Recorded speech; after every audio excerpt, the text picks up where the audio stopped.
just declare the meeting open. Thank you. Pardon me. Oh.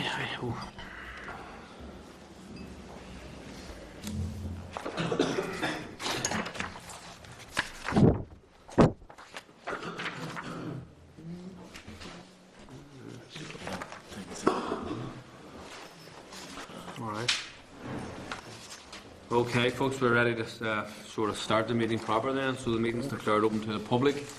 Could I just remind members of the usual housekeeping notices around the use of the tablets, devices, and any other electronic device. Keep telephones on the off mode and so on. Could I ask any member with any interest relevant to today's agenda to declare that? None being declared, then we move on to apologies. We have apologies from Michael Copeland and Dolores Kelly. Any other apologies to record? Okay. I've enough to move on then to the next item, which is the draft minutes. Are members content to agree the draft minutes from the meeting on the 30th of January, and they're on page 5 of your pack? Members content with minutes as they are for accuracy? Okay, take it as agreed. Thank you very much. Moving on to matters arising, item number 3 on the agenda. And some of this, just first of all, the first point we draw attention to is just in regard to the upcoming evidence sessions for the inquiry. Just draw your attention to page 12 of your pack, and that's just a letter in relation to Michael Sands, who's still unavailable due to illness. So we just have to note that, okay, members? Obviously, does that then delay the returning to that subject in terms of other evidence? Well, what I was going to suggest, Jim, would be that obviously we'll just take note of that because that's the correspondence we've received, and then obviously when we come back to discuss the next sort of round of evidence and so on of the inquiry, then we'll deal with that at that point. Is that fair enough? And we'll be returning that anyway fairly quickly. Okay, so then moving on to the next matter arising. It's just to draw your attention to page 14 of your pack. As you can see, the department's responded to our request for a timetable outlining the progress to date in negotiations with contractors around the plant maintenance issue. And according to this letter, a proposal has been made to contractors for senior counsel acting for the housing executive. And following the contractor's proposal being rejected, then the housing executive is currently considering this proposal. So again, we're in a position where I suppose we just have to wait and see how that progresses, hopefully quite soon. Okay, so members copy of that. But could I suggest that we would formally write to the executive and basically urge a speedy resolution to this, because it does have a negative impact on a number of matters. So can members agree then we do that? Right. Okay, and that's on the basis that we've been told basically every week that the matter is more or less resolved, but it continues not to be. Okay, a further item would be, you can see there that on page 16 of your pack, the department provided the terms of reference. It has developed 4 compelling papers to assist in our consideration of phase 2 of the inquiry, and your members will recall that Kevin and other officials here have been liaison with the permanent secretary and others just to make sure we have all the necessary paperwork prepared in advance of our commencement of phase 2, and as far as we can identify what we do need. So that work's in progress. So if anybody any comment to make on that, or happy enough to note that, it's ongoing work. So I think Kevin actually has meetings tomorrow scheduled as well. Sure, sorry. Okay, so members happy enough with that? Okay, the next item just want to draw your attention to is that, as you know, the Section 44 notice was issued requiring the Housing Executive to provide the committee with an unedited version of the, or not an unedited draft of the Campbell to Kell report. And the draft report and a supporting document to the main report has been provided by the Housing Executive. Saying that, I draw your attention to page 24 of your pack. And from the chair of the Housing Executive, you have a letter there which explains that for a variety of reasons, portions of the document have been redacted. And it's also given a number of reasons why these documents should be considered as confidential. So there's just a number of issues we need to address, and I suppose, I mean, we could say initially that we asked for a non-redacted version, and that's the basis on the Section 44 notice was lodged and issued. We have not received a non-redacted version, so we could take a point of principle and say, well, automatically we're going to challenge that. Equally, I do think that in the Housing Executive have also asked for the document to be treated as confidential.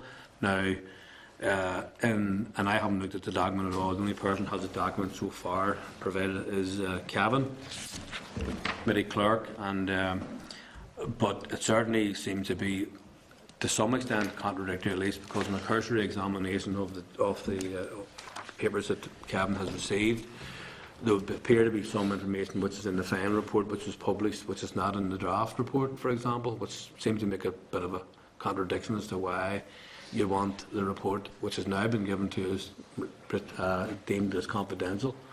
So what I was going to suggest is, obviously we could take, and we may well, as a committee, take the view that, and we'll probably need to take legal services advice on this, but we could, on a point of principle, object to the fact that we have not received the unredacted version as requested. But what I was going to suggest that we do is that we use the next number of days and park a decision as to whether or not we want to legally challenge the fact that we didn't get a non-redacted version, or the issue of whether or not we want to deem this document as confidential. That we do two things. Kevin has agreed and has already started anyhow, on the basis that physically it would take a number of days to get the papers copied to give to everybody a copy. And what Kevin's offering to do is to look at the report and to do a table or a schedule, if you like, as to, in other words, to parse the report that we've been given against the report that we received initially, and come back to the committee for next week, and we would do a closed session starting earlier, perhaps 9:30 or even 9, depending what we think we can manage, but certainly at least 9:30. And that's on the basis that we could take Kevin's examination of the draft against the final report that we received, parse those to see what the substantive differences actually are. May well be that the committee could decide that what's been redacted doesn't impact on what we want. Equally, it might decide that we do need to have an unredacted version, in which case we would need to challenge. So could I suggest that we park any formal decision on whether or not we treat this as formally confidential, and we park the issue as to whether or not we'll challenge the fact that we've got an unredacted version until we do the parsing exercise. Parallel to that, we will write to the Housing Executive and ask them what specifically in the report do they want specified or designated as confidential. So some of it is already in the public domain, so that makes a bit of a nonsense of that. But they may well have valid reasons for asking for something to be retained as confidential. And so our members happy if that's a broad approach we take. I mean, looking physically, I mean, here's the reports that have been given to us. So, I mean, it's a hefty body of work to go through. Kevin has already gone through some stuff and has already identified a number of issues which we would need to, obviously consider. That's why I would suggest that without prejudice to what the committee will decide to do about all of this, if we do this initial preparatory work to give us a more informed basis upon which we take it forward. Is that fair enough? We do that for next week? Yeah. Is it... When are we seeing Mr. Hoodless again? It's next week. That's why I would suggest we would need to do our own discussion before we would have Donald Hoodless and Will Heron here next to their schedule to meet next week. Now, we could defer that, but saying at the very least we would want to have our own discussion, and we'll do that at least the beginning of it in closed session. But none of the members will have seen the actual redacted or unredacted or whatever state it's in report that they produced?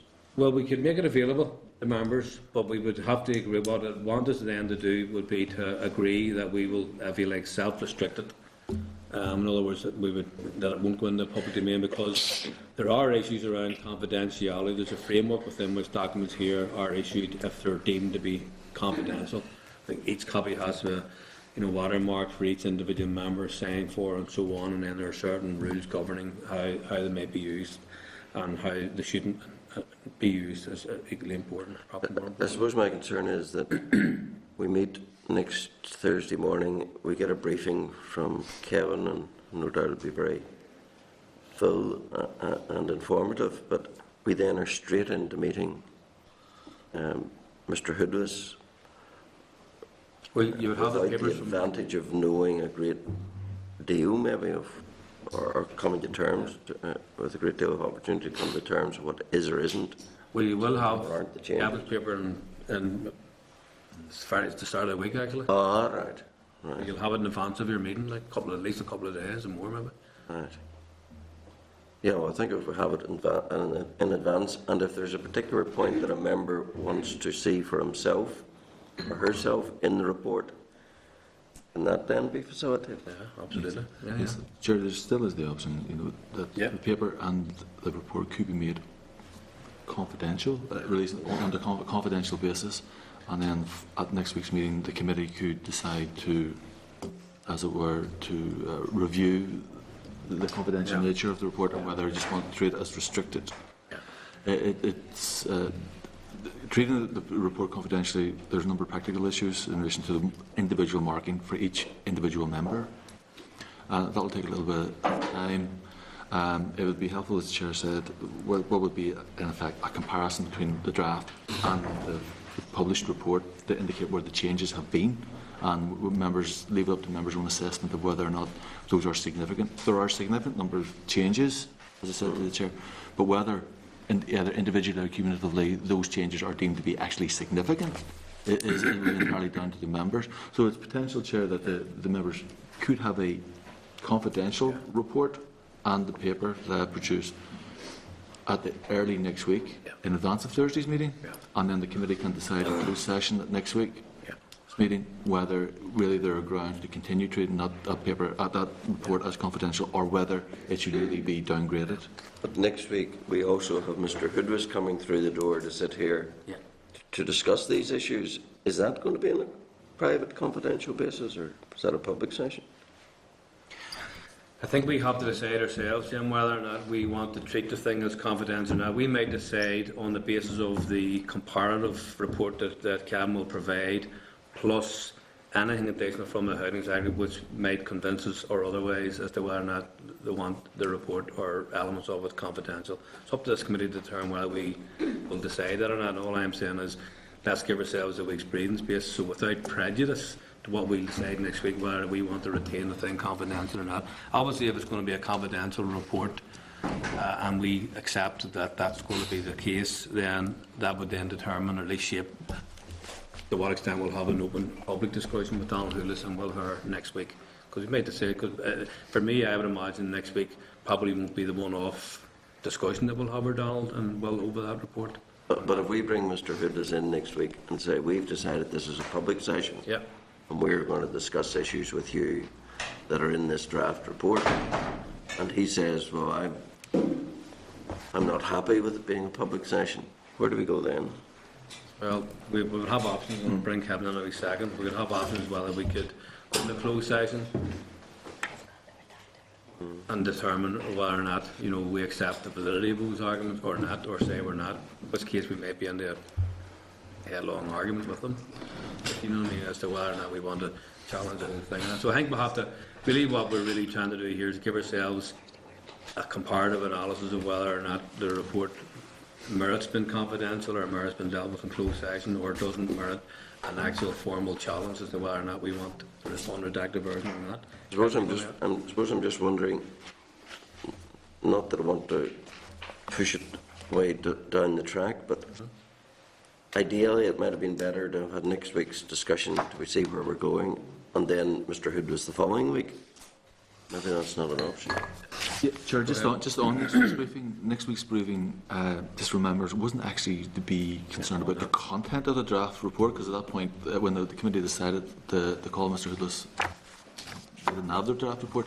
Next week's meeting with Mr. Hoodless and Mr. Hare were to discuss the issues around the procurement of Campbell Tickell in the first instance, and also to question Mr. Hoodless on answers he gave that were in relation to his previous appearance before the committee. So it wasn't actually designated a meeting to discuss the content of the draft Campbell Tickell report per se. It's just, frankly, a coincidence that the committee has received the report in advance of next week's meeting. But do you think, realistically, People won't stray into that territory. No, I think actually it would be better if we were able to discuss all of it, you know, on the one go. So, Kevin, there was some discussion with Donald Houlis recently around availability of time and all the rest of that, and that shouldn't govern entirely what we do here. But I mean, can we put it realistically off till say the following week, for example? Reschedule Donald Houlis. We could. Chair, I'd have to contact and see what his availability was. But given that, there's. I suppose if you want to do it in all in one go, then we can look at a future date. If you want to do it in two goes in terms of, you know, the procurement aspects and the other issues that Mr. Houlis been brought up. You go ahead with next week's meeting and we can schedule an additional meeting. However, if you just want to have the one meeting, we'll investigate that. I think myself it might be better. I mean, it would stray. I think, Jim, you're right. I think it would stray and it's bound to stray, and I think we maybe give ourselves an overlapping discussion. So it's probably better having the one discussion. So certainly we need to have our full discussion next week. We could reschedule then Donald Houlis and Will Hare both and get them back in ASAP. In other words, it's not necessarily delayed. Ray, you wanted to make a comment? Oh, Jim has made a number of valid points there. That it would be difficult to go into a meeting, closed or not. Not being fully aware of the contents of the report. I think that Donald Houlis has treated this committee rather terribly. Not only during his evidence session, but his attitude towards handing over the report in the first place. I think I asked this question before and it didn't get a response to it. How widely available was this report before we asked it? How many people was there a number of people in the department that read it? How many people was it open to in the housing executive? Was it available to the minister and his staff? I'm just a bit concerned that a number of the issues regarding the report that we have discussed about gaining additional information has been widely read by our people, and as elected representatives it's been denied to us. Okay. Well, there's nobody here can give that answer. But if we could ask that. Okay. Sammy? Yes, Chairman, sorry for coming in late. I hope none of the points are being dealt with, but I think Jim's right that it's impossible to talk about the procurement without also talking about what's in the report, because of course part of the problem that we have with the procurement is that it was done in such a hurried fashion that you may well finish up with a report that's useless anyway. So you're going to get into aspects of the report. I don't know how much of it has been redacted, but when I look at the letter from Mr. Houlis, given the fact that he says there's still litigation, haven't sorted out whether money's owed or what's owed or whatever, that there have been redactions for that there's other redactions to protect particular individuals, etc. So not having seen the report, I don't know whether those are quite substantial or whether there would still be sufficient in the report for the housing exec to say we do not want this to be in the public domain, because it would. And I think, to be honest, from our point of view, we don't want to be in a situation where, because there's a lot resting for the firms on this, we don't want to be in a position where some of their positions compromised by things that we say here or things which are discussed publicly. So, it may well be that we do have to finish up doing some of this in closed session, but I think until, first of all, we've had a chance to discuss the report ourselves, see what's in it, we probably can't make that decision. But I don't think there really is any point in doing it in a two-stage approach where we ask Mr. Houlis why he didn't want to give the report and what the procurement issues were around it, and then bring him along again to talk about the report. Well, what we had discussed before you had come in, and for Stuart as well, is that Kevin's going to do a comparative analysis of the new report that we've got with the one that we were given, to determine as far as he can do what the actual changes are, and then bring that as a schedule or a table to this committee for next week. The Housing Executive had also asked for this paperwork that they've given us now, these documents now, to be classified as confidential. So what we're saying is we're going to write back to the executive and just say, well, can you tell us exactly what it is you want confidential? Because some of the stuff that we have in this report wouldn't be, it was actually already published in the initial report, so it actually doesn't, it defies logic somewhat. So what we've agreed to do, without prejudice to what we'll do, A, either in respect of the fact that we didn't get an unredacted version, and B, whether or not we want to retain this as a confidential document. So what we've agreed to do so far is that we're going to defer consideration of whether we want to challenge the unredacted version provision or whether we want to deal with it as a confidential in the formal sense document. But we will make available to the members of the committee, it'll be the start of the week, just physically to get this done, because there's a documentation capital to you. Chairman, I'll give it. So for next week, we will do a closed session. So I think what we're trying to go to here is that next week we'll agree that we'll do an initial closed session to consider a paper presented by Kevin, which is basically a comparison between the both. And then we'll decide what we want to do with it beyond that. I think the other only really matter we were getting into there was whether or not we should continue with the discussion next week with Donald Hoodless and Will Hare. I think there seems to be an emerging consensus that we defer that and reschedule that so that we can discuss with Donald and Will the issue of the report in its entirety, both in terms of procurement issues and the substantive report and what we want to do about it. Is that Chairman, I would, I suppose because of my experience both with the executive and with some other committees in this assembly, I'm not pointing a finger at this committee, but I would caution very much about going for an unredacted version, knowing how easily things move from committees and from parties in this assembly into the public domain, and especially, and I don't know, but especially if the redacted version was redacted so that there's no compromise of court action later on the side of either party, Well, that's the whether main- it's the housing executive or the contractors. Well, first of all, the committee issued a Section 44, laws to Section 44. The Speaker issued that on behalf of the Assembly, so that's done. And that was to get an unredacted version. So without us needing to worry about what we're going to do about that, what we're suggesting is we do the comparison and then we consider all that in closed session before we decide what we want to do. We may or not decide to challenge that. But as you say, we'll decide that on a basis of being better informed. What has been redacted and what is not. Is it relevant, is it important, or is it not? And take on board your consideration and others as well. So all we're doing at the moment is we're deciding that we're going to go into closed session next week on the basis of having the benefit of a report compiled by Kevin, the clerk here, which is essentially a comparative analysis between what we've been now given and the initial report that we had been given. And that's without prejudice to what we decided. Okay, so members happy enough for that approach? All right, okay, thank you. And we'll reschedule then the discussions with Donald Hoodless and Will Hare, because then we'll have the full discussion in the round. Okay? And we'll try and do that as quickly as possible.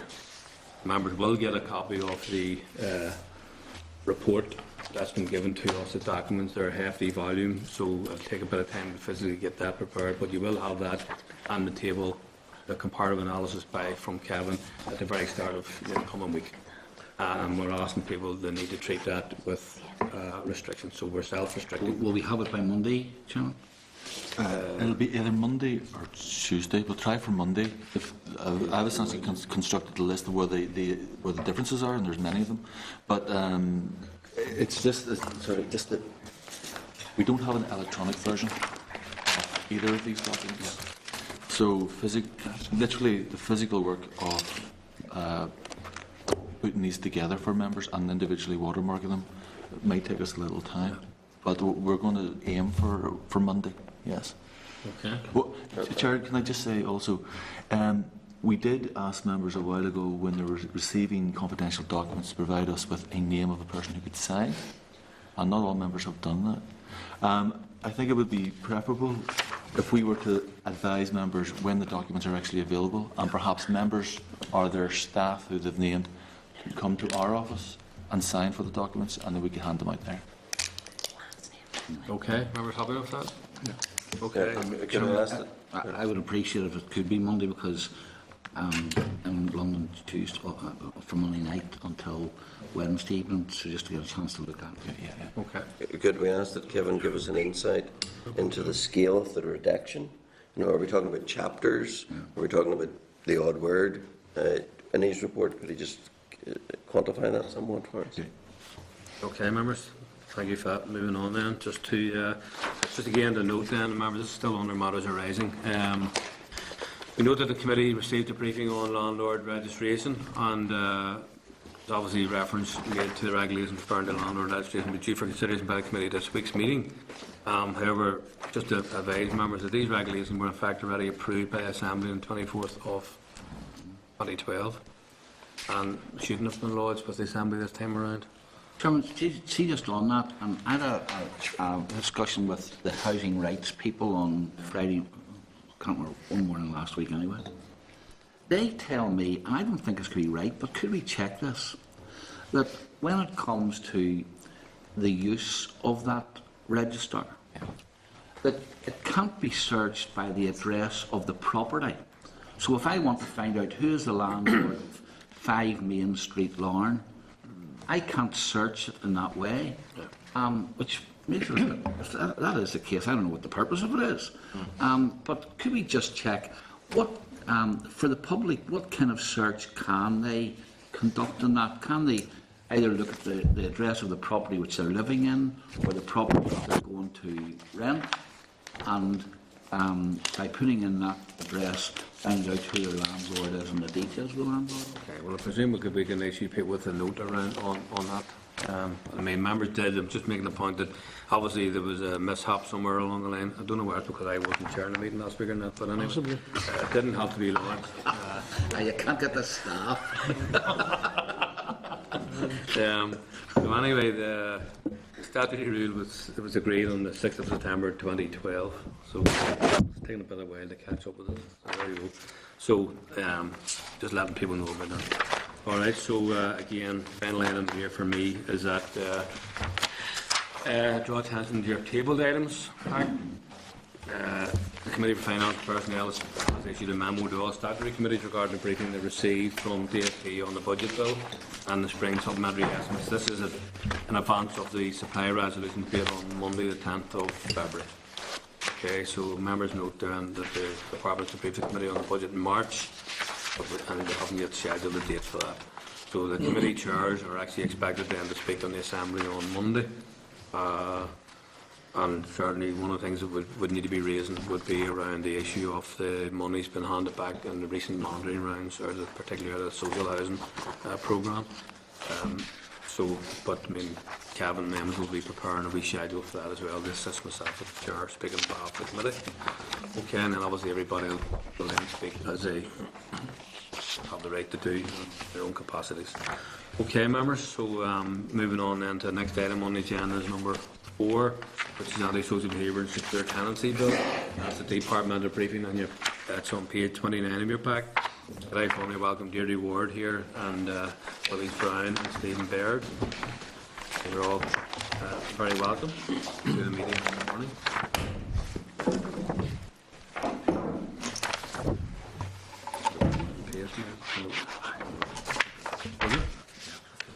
Okay, so could I welcome you obviously here this morning again, Deirdre and your colleagues. So I suppose without any further ado, I mean, do you want to just then take the committee through your briefing? Thank you. Thanks for the invitation to attend today, and we welcome the opportunity to discuss the proposed Housing Antisocial Behaviour Bill with the committee. The consultation document was published on the 2nd of December 2013, and it sets out the proposals for legislation which is designed to help social landlords, both the housing executive and registered housing associations, to deal more effectively with antisocial behaviour committed by their tenants. The proposals are also designed to help the housing executive to deal with antisocial behaviour by homeless people who have been placed in temporary accommodation while they await rehousing. I'm going to focus on the issues contained in the written briefing you have received, and would be happy to elaborate on these during questions.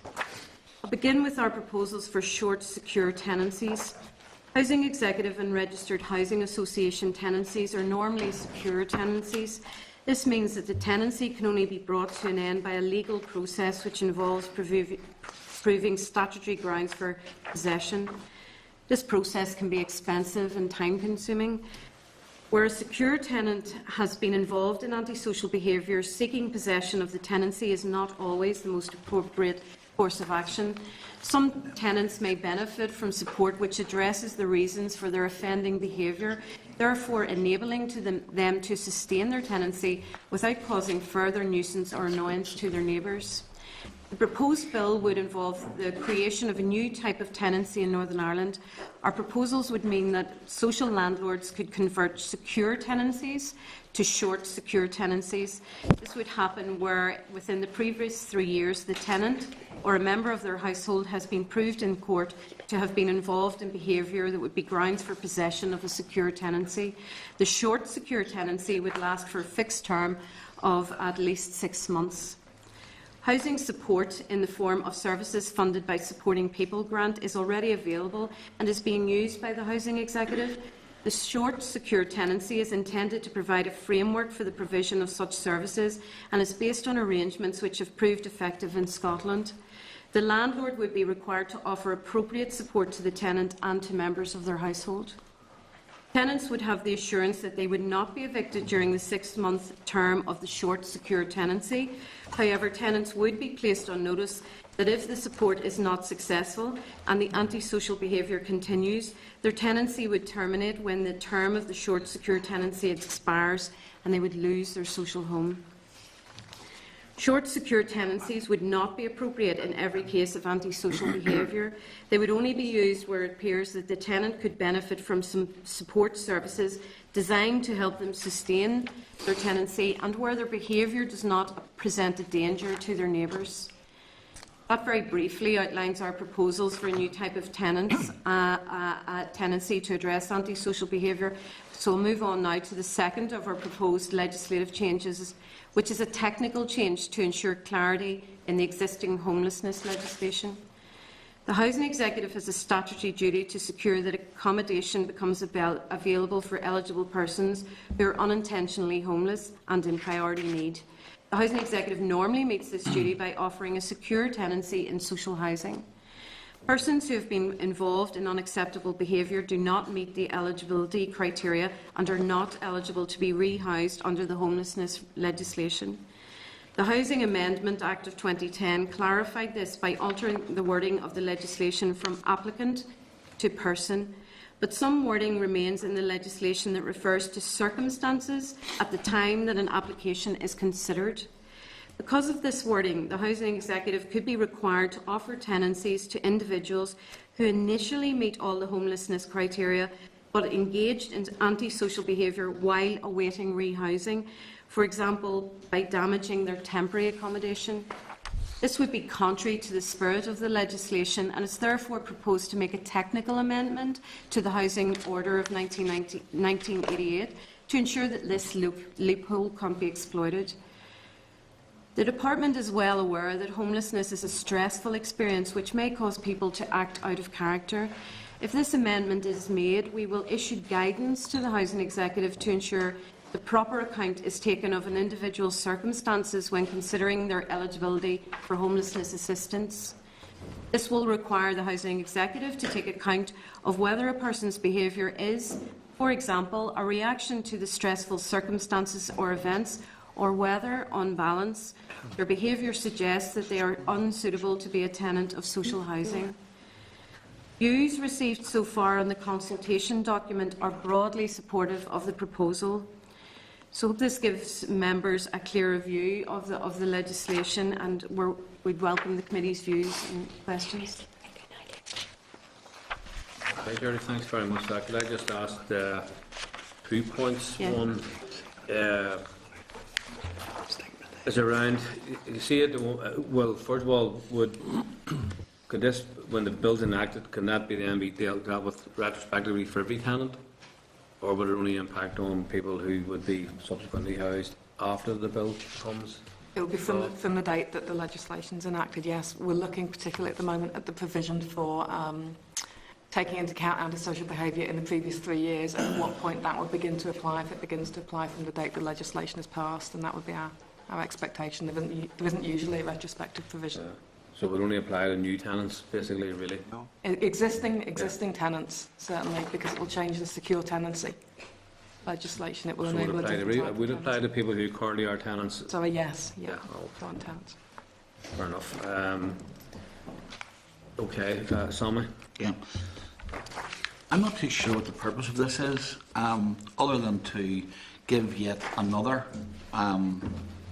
opportunity for people who are engaged in antisocial behaviour and annoying their neighbours and whatnot to have a further delay in being moved from their tenancy. I mean, I can remember way back, excuse me for being cynical, way back to the time when I was on the Housing Council and introductory tenancies were being talked about.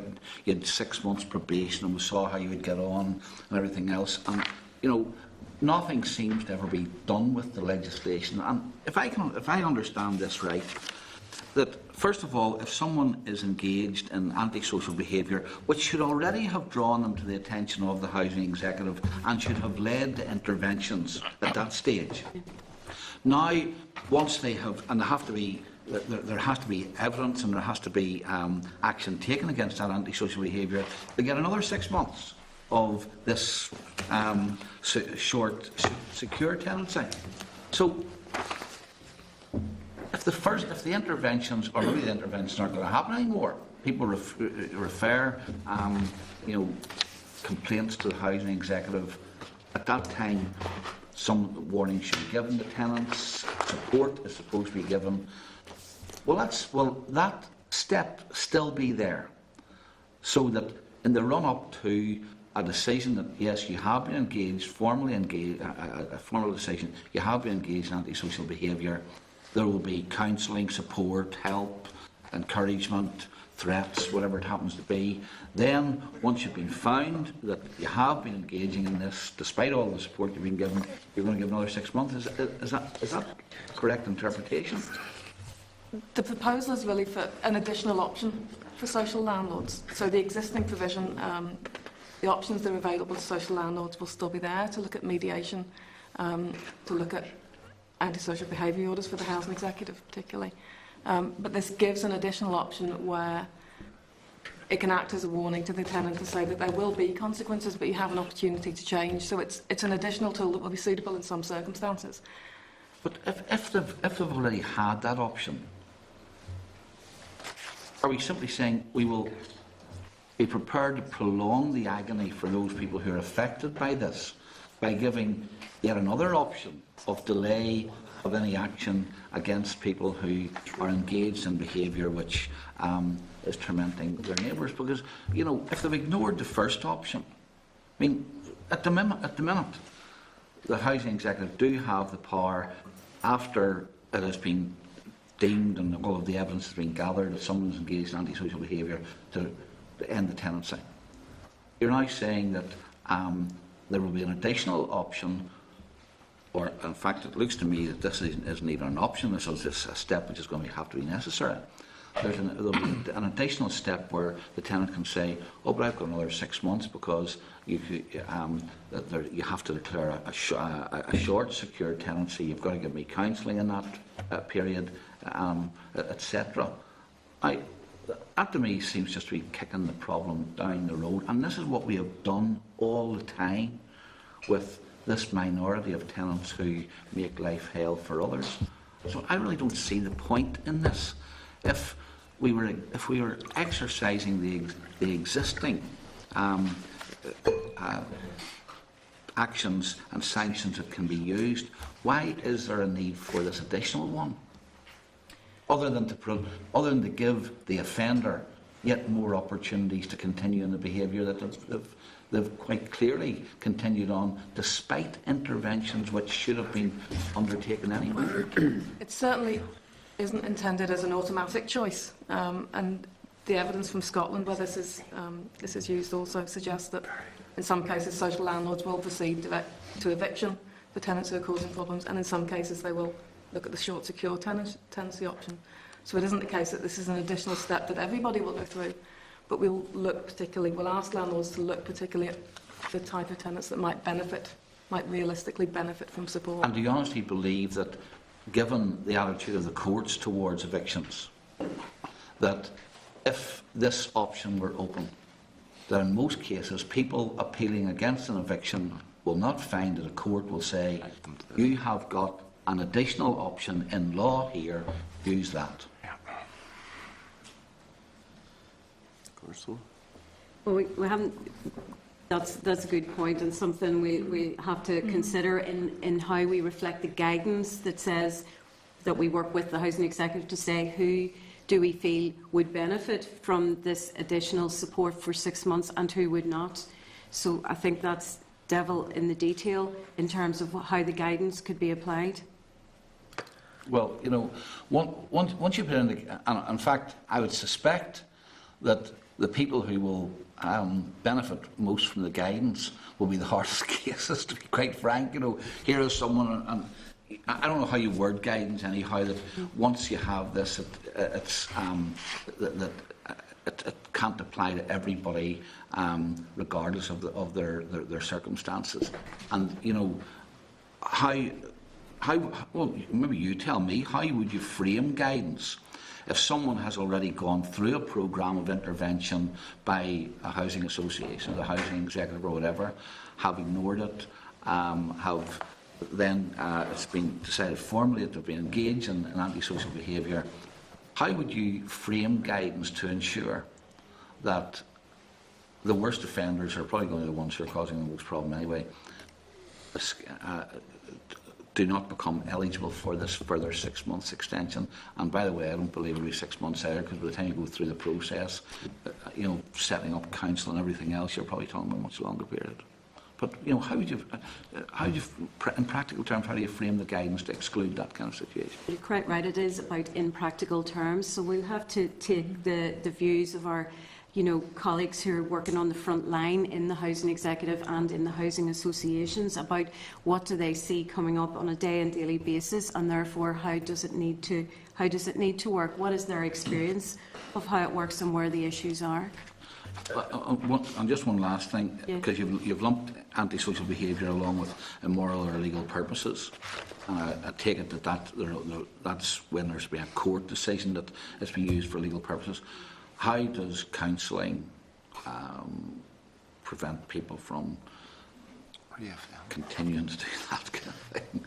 I mean, all the counsel in the world is not going to stop that, but yet you've lumped that together, and those tenants who have been engaged in that kind of activity will be counselled out of it as well. Well, are you going to be, because if you've got a secret to that, the prison service would probably love to know how you rehabilitate people in that way. See the lights on, we were divine. Anyway. I think what we would have in mind there are the type of tenants who have a chaotic and disorganised lifestyle due to their basic lack of life skills. This would result in what the law might sometimes call a disorderly house, where basically people are coming and going from the house at all hours of the day and night, causing a nuisance to people in the vicinity. If you can impose some kind of discipline on people or encourage them to impose some kind of discipline on themselves, that type of problem may go away. Okay, I mean, I have a number of members who want to speak, and certainly in my own experience dealing with some individual cases, working with the housing executive, you would lose the will to live trying to get a result on some of these cases, because some of these people, they may well be dysfunctional, they may new, but they're very well organised and they're very cute and they get around the system. And obviously we have to have a situation where eviction, for example, would be the last resort. The last thing anybody wants is a family, particularly a family who would benefit from help and support. The last thing we need is wholesale just evict families without any proper appropriate support.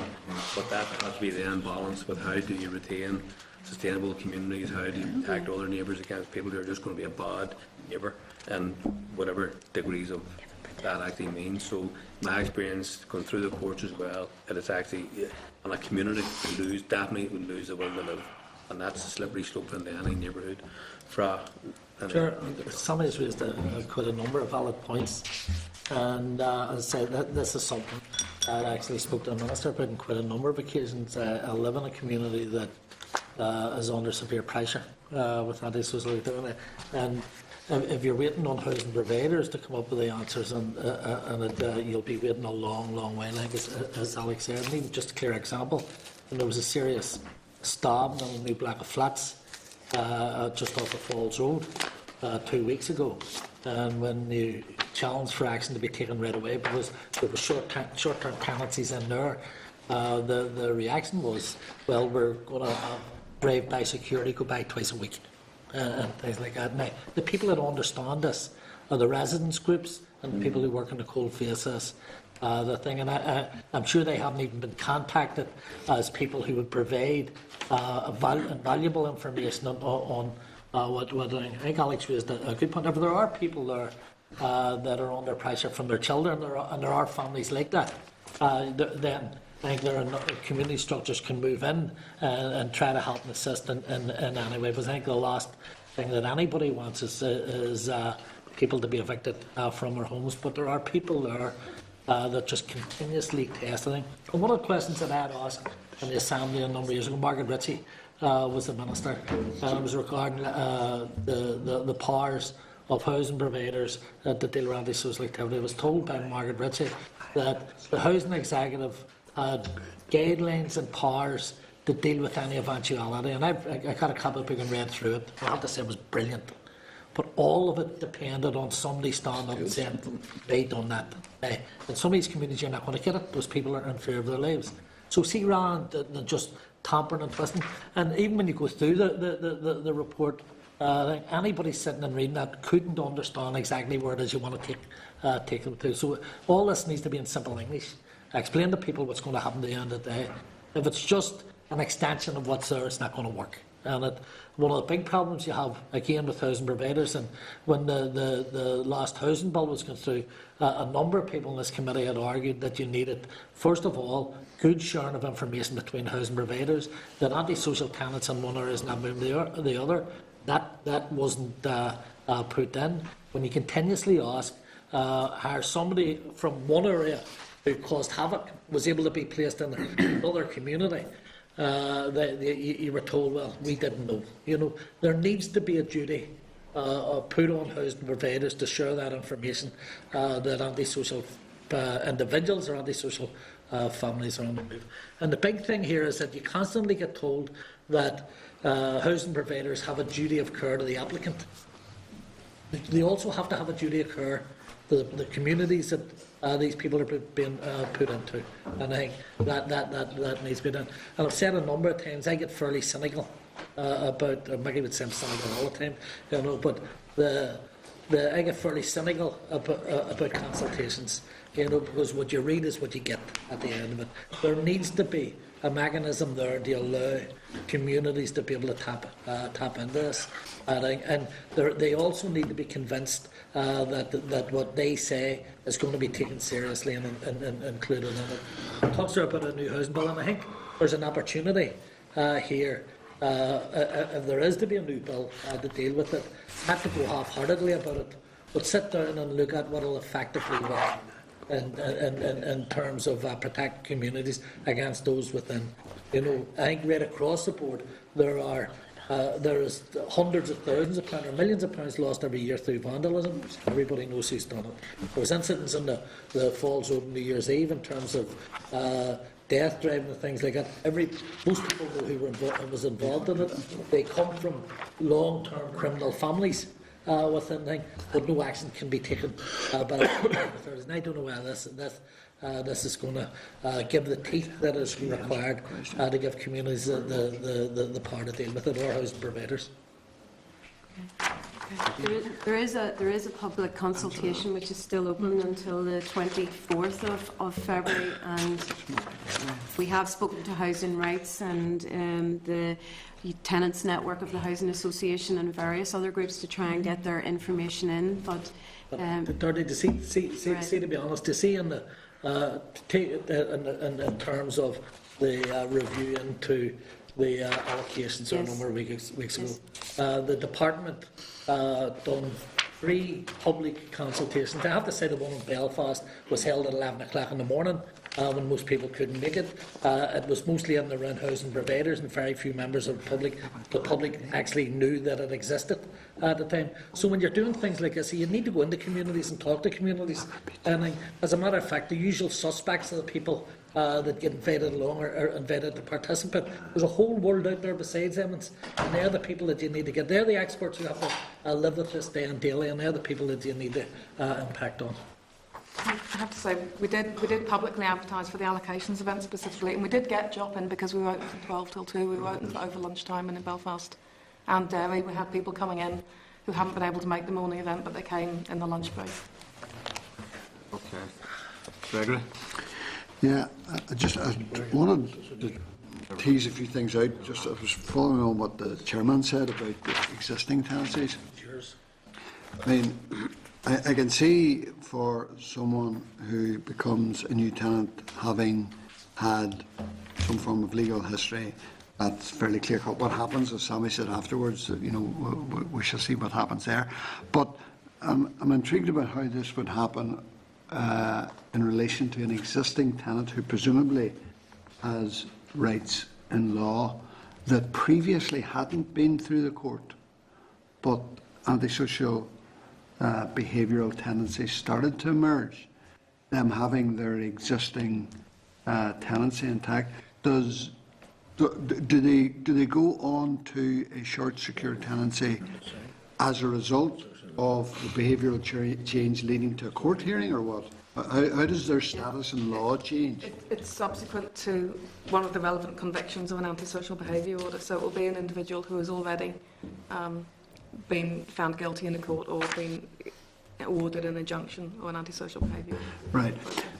So say you had a tenant presumably of good standing for a number of years and against whom no allegations, never mind court appearances or convictions, had appeared, and then because of whatever change of circumstance,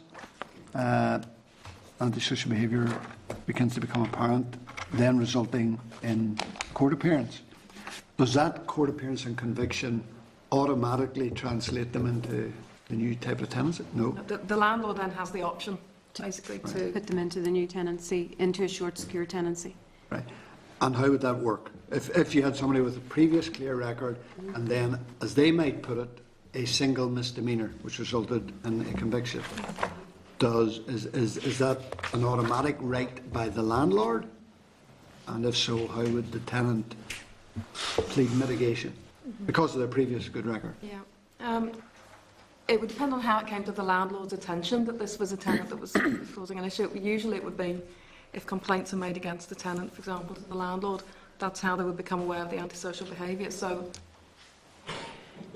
if it's a one-off instance, then that may not come to the landlord's attention in that way. It would only be if it was a pattern of behaviour that was causing a problem with him. Well, you see, I mean, I can see, if you have a repeated offender resulting in a number of appearances and a number of convictions, it's hopefully fairly straightforward. But quite often life's not quite as simple as that. And I'm trying to tease out what would happen if someone maintained that their previous good character, for whatever reason, was blemished on one weekend, or whatever it was, which resulted in a conviction in court, and would then try to contest them being put on the new tenancy, because, as they would say, presumably, that it was an out-of-character event which resulted in a conviction. It's highly unlikely that a landlord would want to convert to a short secure tenancy on the basis of a one-off event. These type of tenancies are supposed to be used to deal with ongoing nuisance in communities and not to penalise someone for a single lapse of judgment. So there'd be nothing in it for the landlord to go to the trouble of converting on the basis of a single conviction. As far as the tenant pleading mitigation is concerned, these kind of tenancies probably wouldn't work unless the tenant was prepared to engage with the support services. So I'd say it's unlikely that a landlord would force the tenant into a converted short secure tenancy against the tenant's wishes. Yeah. Although, I mean, I can understand what you're saying in relation to somebody who has, as I described it, a completely unblemished record. I was really putting forward the contention that an unblemished record in law, in terms of never having been to court, but it may be the case that the landlord was fed up getting a series of complaints from neighbours about relatively low-level antisocial behaviour, but not sufficient to warrant action being taken. But on only one occasion does this result in court action and a conviction. It's that sort of person I'm thinking about. Does the one court appearance with no previous court convictions, would that automatically result in the landlord saying, I have no option but to go for this, and then what does the tenant then argue by way of defence? Where you have an ongoing nuisance situation which results in a conviction, that will be the landlord's opportunity to step in and offer a converted tenancy. The alternative to accepting a short secure tenancy would probably be eviction proceedings. It would be put to the alternative. It would be put to the tenant in those terms. Right, so it's either short secure tenancy or eviction. I would imagine so, yes. But when you say imagine so, but is that what would happen? It would be the landlord's call, but that would be the logical course of action. Right, okay. All right, Greg. Stuart? Yeah, Chair. I share all, I think, of the concerns that have been raised around the table with regards to this, and its potential ineffectuality in terms of actually dealing with real hard cases on the ground. Why has no thought been given to actually make short secure tenancies the starting point rather than the end point for some tenants? In relation to, for example, I think Fran made the point about really effectively the creation of a register of tenants that can be of applicants which could be shared by social housing providers and by the housing executive, so that people coming in the first instance should have a short secure tenancy, and on the basis of their behaviour gain a secure tenancy. The other aspect of it is, and you're right, that people need to have support to understand that their misdemeanours, that they need to have the support to move them away from the type of behaviour which they're undertaking. But where is there, and I think this was the glaring omission for me, was the lack of support for those who are affected by the behaviour. And that for me was the major concern in this, that good tenants, who will be the people who will be probably in the front line of making these complaints, would not read in any documentation, as you've presented to us, any support for them in dealing with these issues. For example, I think again it was Fran made the point, or maybe the Chair made the point, about how difficult it is to give evidence, how difficult it is to actually make those complaints. So is there a requirement, as you placed on the housing association, the housing executive, to provide support for the person creating the bad behaviour? Where is the support for those people who will be making the complaints? Where's their advocate in all of this, and why aren't they being provided for in the legislation? To take your first point, the starting point for any tenancy of social housing in Northern Ireland is an introductory tenancy, which is in effect time limited and conditional on the tenant's conduct. It's not a short, secure tenancy, though. Well, it's essentially it's the same thing. It's a tenancy that lasts for 12 months and can be terminated by the court without any requirement to prove grounds for possession. So it amounts to more or less the same thing as a short, secure tenancy.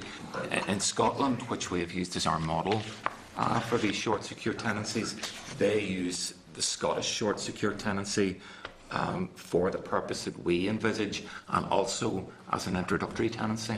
So it's a dual purpose thing for them. Is that not simpler? It might have been simpler if we were coming in at the stage of not having any kind of introductory or short tenancy provision. We are where we are because we introduced the introductory tenancy some years ago. We're now having to look at the conduct of people who have managed to get security of tenure, and it's a much more difficult process to remove such tenants. Would you have, maybe not today, Chair, it might be helpful to get an indication of the figures of the failure of those introductory tenancies which have failed, numbers thereof? We'll write back to the committee with that information. We'll check that and come back to you on that. To take your second point about support for tenants, legislation maybe isn't the place for that kind of provision. Certainly we expect any good landlord to support tenants and to encourage tenants to report antisocial behaviour and to support and protect them when they do. I'm not aware of any legislative provision in any other jurisdiction that's aimed, or specifically housing legislation, that's aimed at providing statutory cover to that kind of thing. That's good practice by landlords. I would suggest that the best support that a landlord can give is to stop the antisocial behaviour. Yet this legislation that you're proposing builds that in for the perpetrator of the problem. It builds in support for them, but doesn't seem to build in any support for those. I mean, I understand. I would understand your argument better if it didn't build in support for the person carrying out the misdemeanour. It's looking to address the behaviour, I suppose, and it's Well, then recommending. why not assist those who are threatened and suffer from that behaviour as well?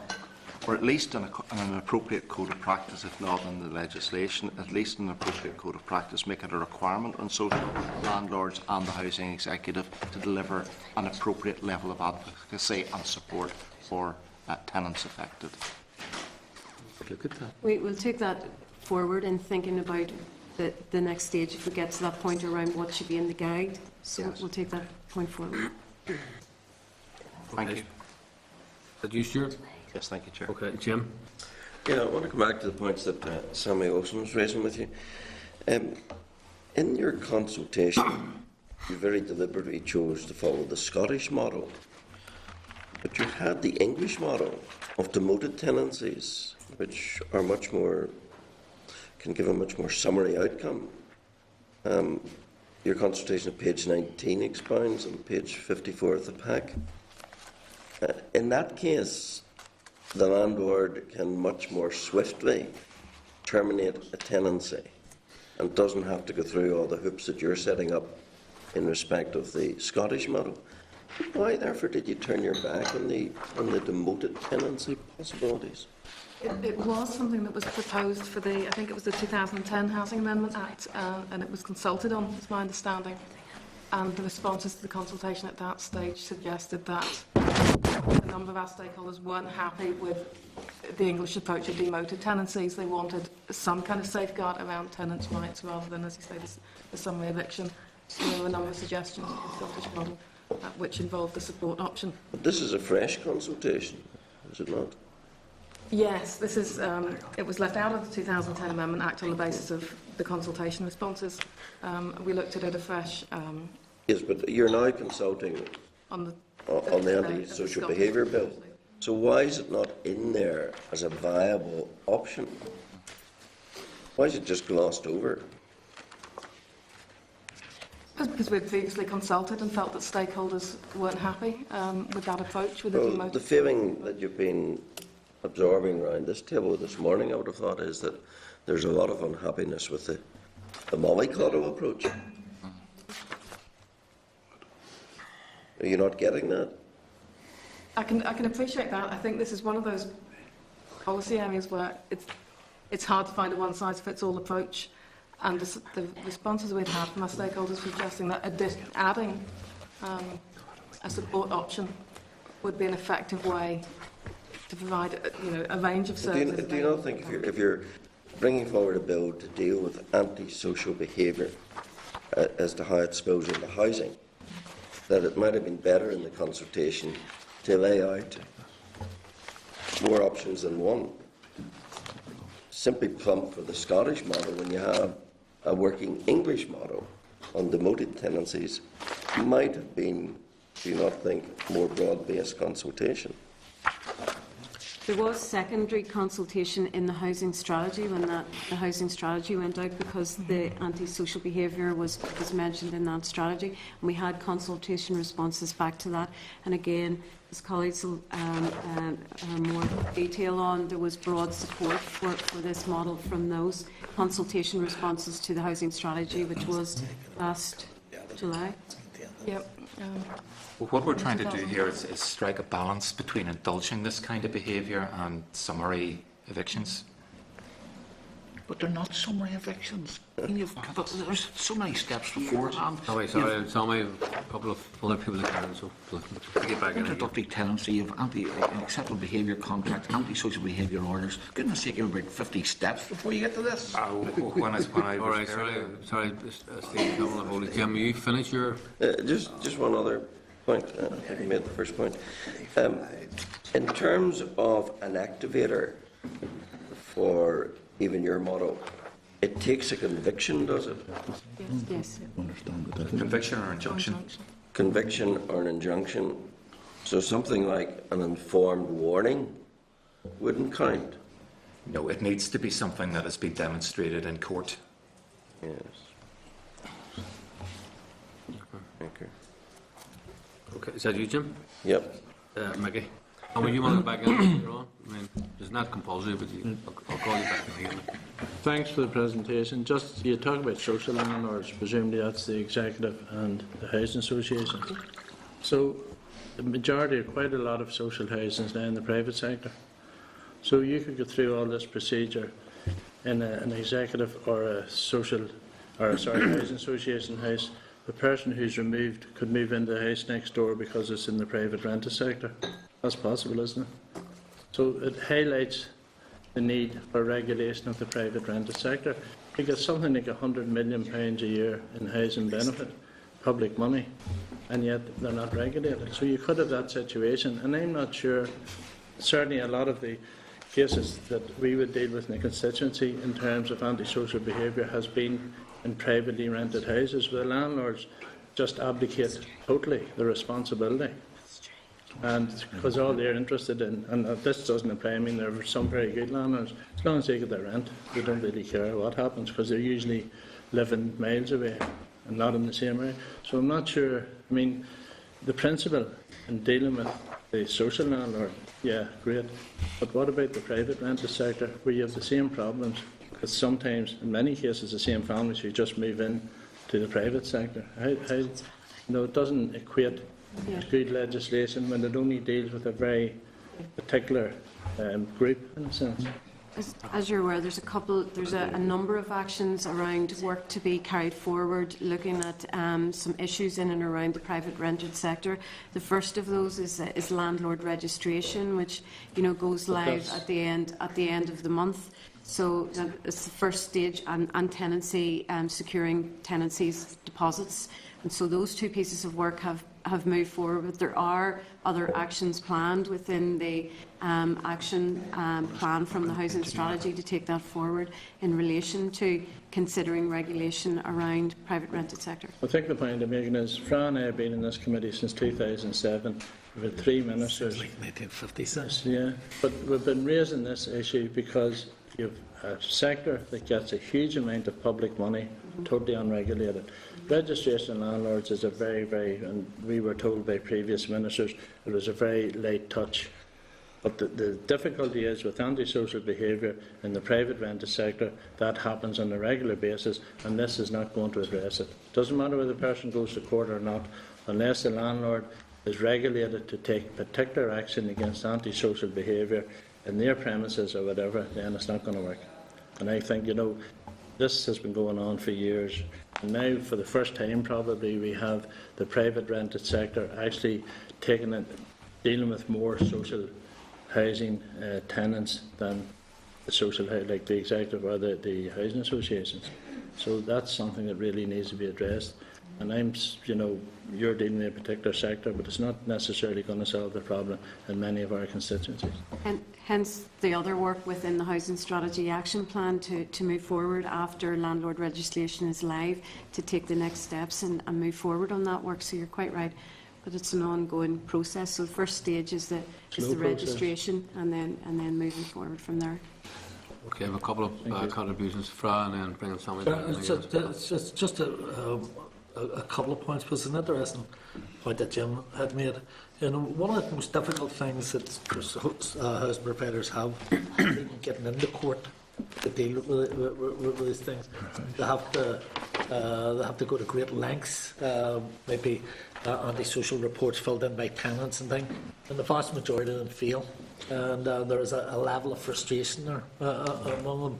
What confidence does this give them in the short secure tenancy that a judge will not just reject it the way that they're being rejected at the present?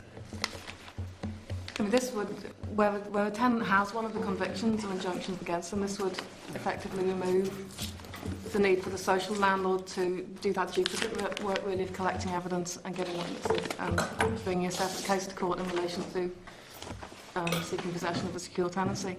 So it should remove some of the duplication for the social landlord because they can use the fact that there is an existing conviction or an injunction to say this is sufficient evidence, it's been proven in court, sufficient evidence then for the tenancy to be converted to a short secure tenancy. But to see in terms, say of seniors at work, you know, and there is quite a lot of work goes into it by housing providers, and they've went in and all the evidence is there, but a judge just says no. Giving you 6 months stay to claim it. Some people have been brought back to court 2 or 3 times, and they can't get a fix. And one of the Mickey had raised a valid point, and it's within the private rented sector. I had occasion about a year ago where there was open drug use and drugs been sold from a house, and the place had been raided. People think what they usually do is rent a house out for a couple of months, go and party in it, sell drugs out of it, and do things. And I try to get when you get in contact with a landlord, as long as they're getting the rent, they don't want to know anything about it. And I try to get the housing executive to suspend the housing benefit, and it says it can't. So there's a whole lot of issues in there that this here not only doesn't tackle, but doesn't give any confidence to. And saying cases like this, there needs to be a better way, because the people that are contacted about taking part in these, and when I say the usual suspects, I'm not being derogatory to them, it's because it's just a mailing list that goes out. But the real people that who have to live with us are never the people that are encouraged to take part and put their opinion forward in this. Okay, Salma. Yeah. Chairman, may I detect from the evidence we're given here this morning that despite all of what's being said around this table, the department is wanting to go down, once again, the easy route.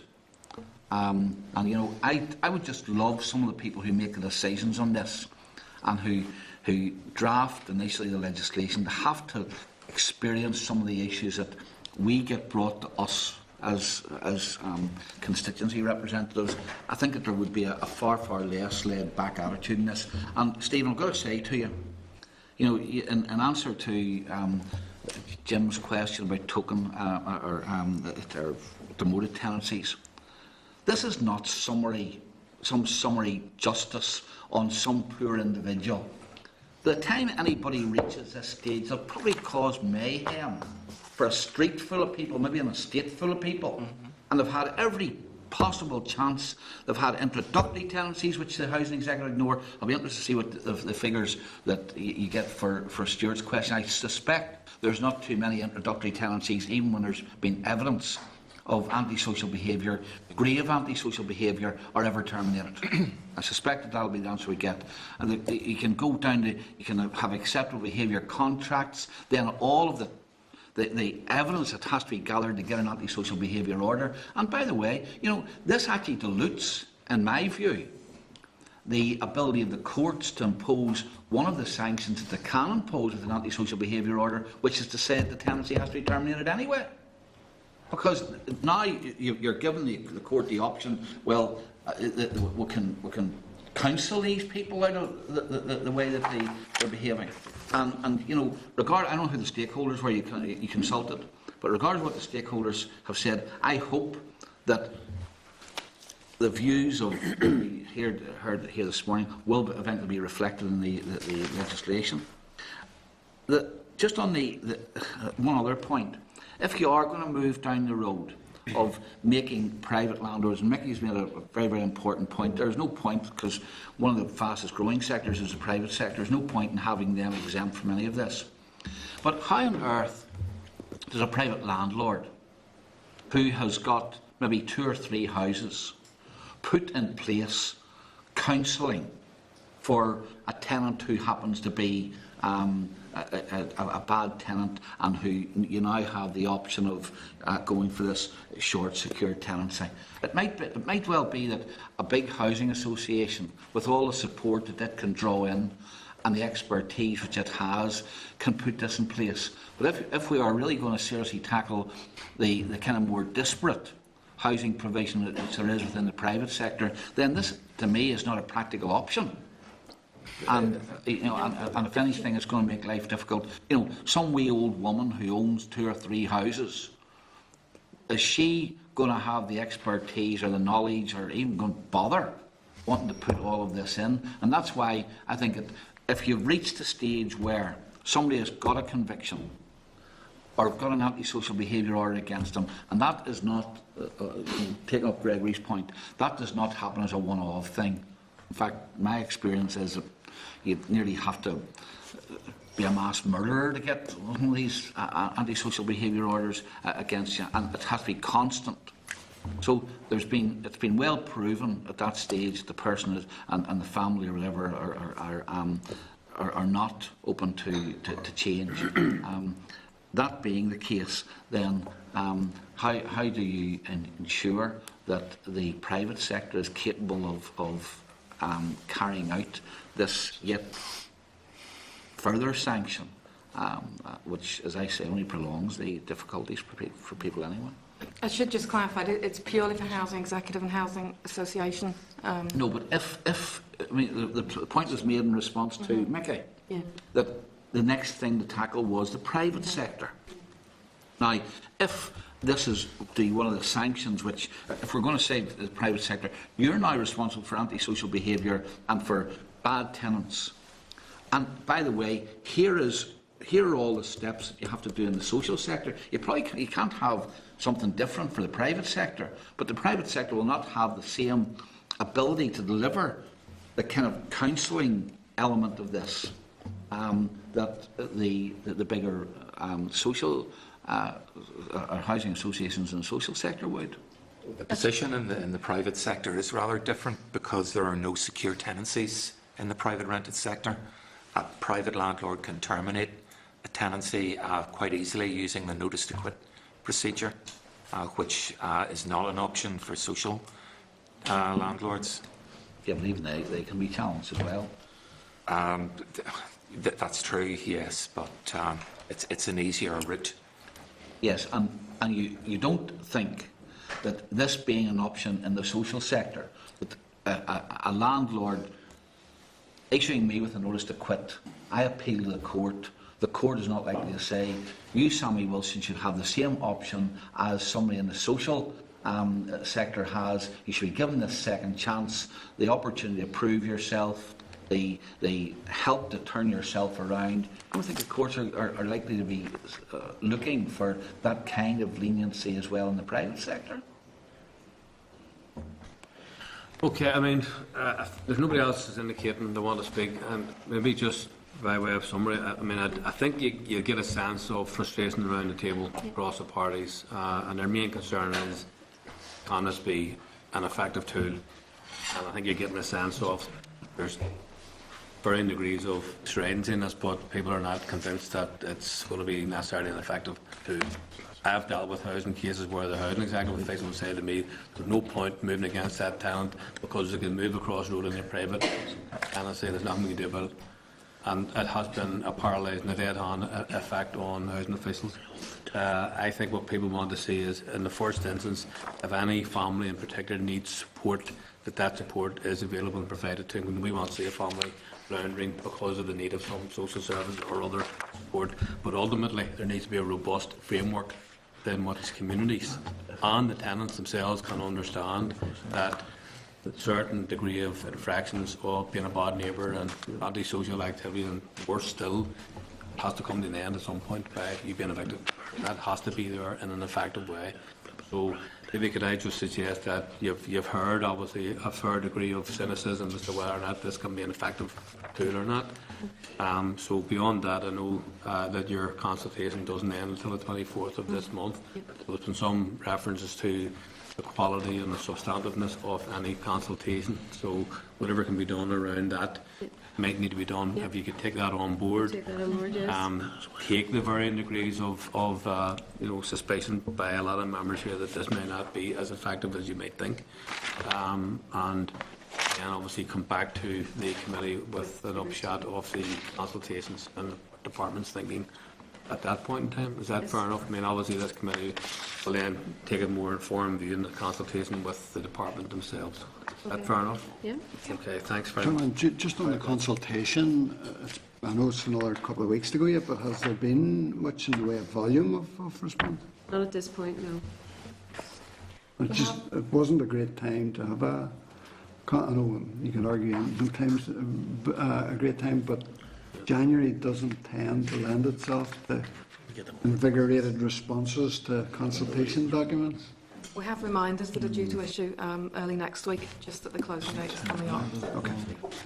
Merit and consider an extension of the consultation period, because I think some of the points that people are making here is that communities who suffer at the end of this, they may not be all that willing to rush forward, because I think first of all people just don't have a very good experience. If you live in an estate, my experience is you don't have a lot of confidence in the system actually between dealing with local landlord right through the courts, so people actually have a fairly sceptical view of how all this works, because these problems seem to go on forever with respect to some individual tenants.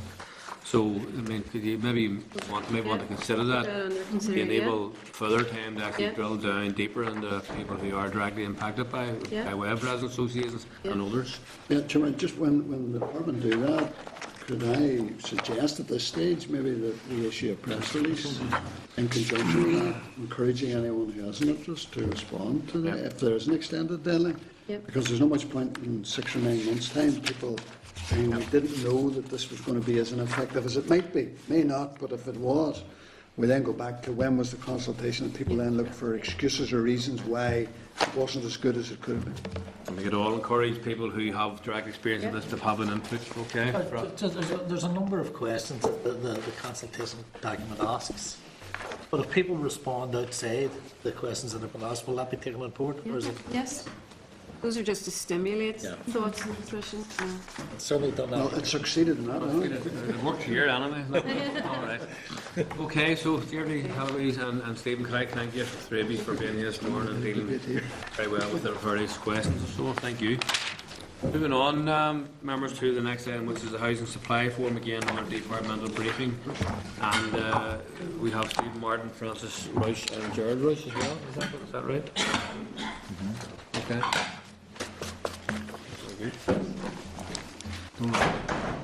Looks like don't all rise to the table, but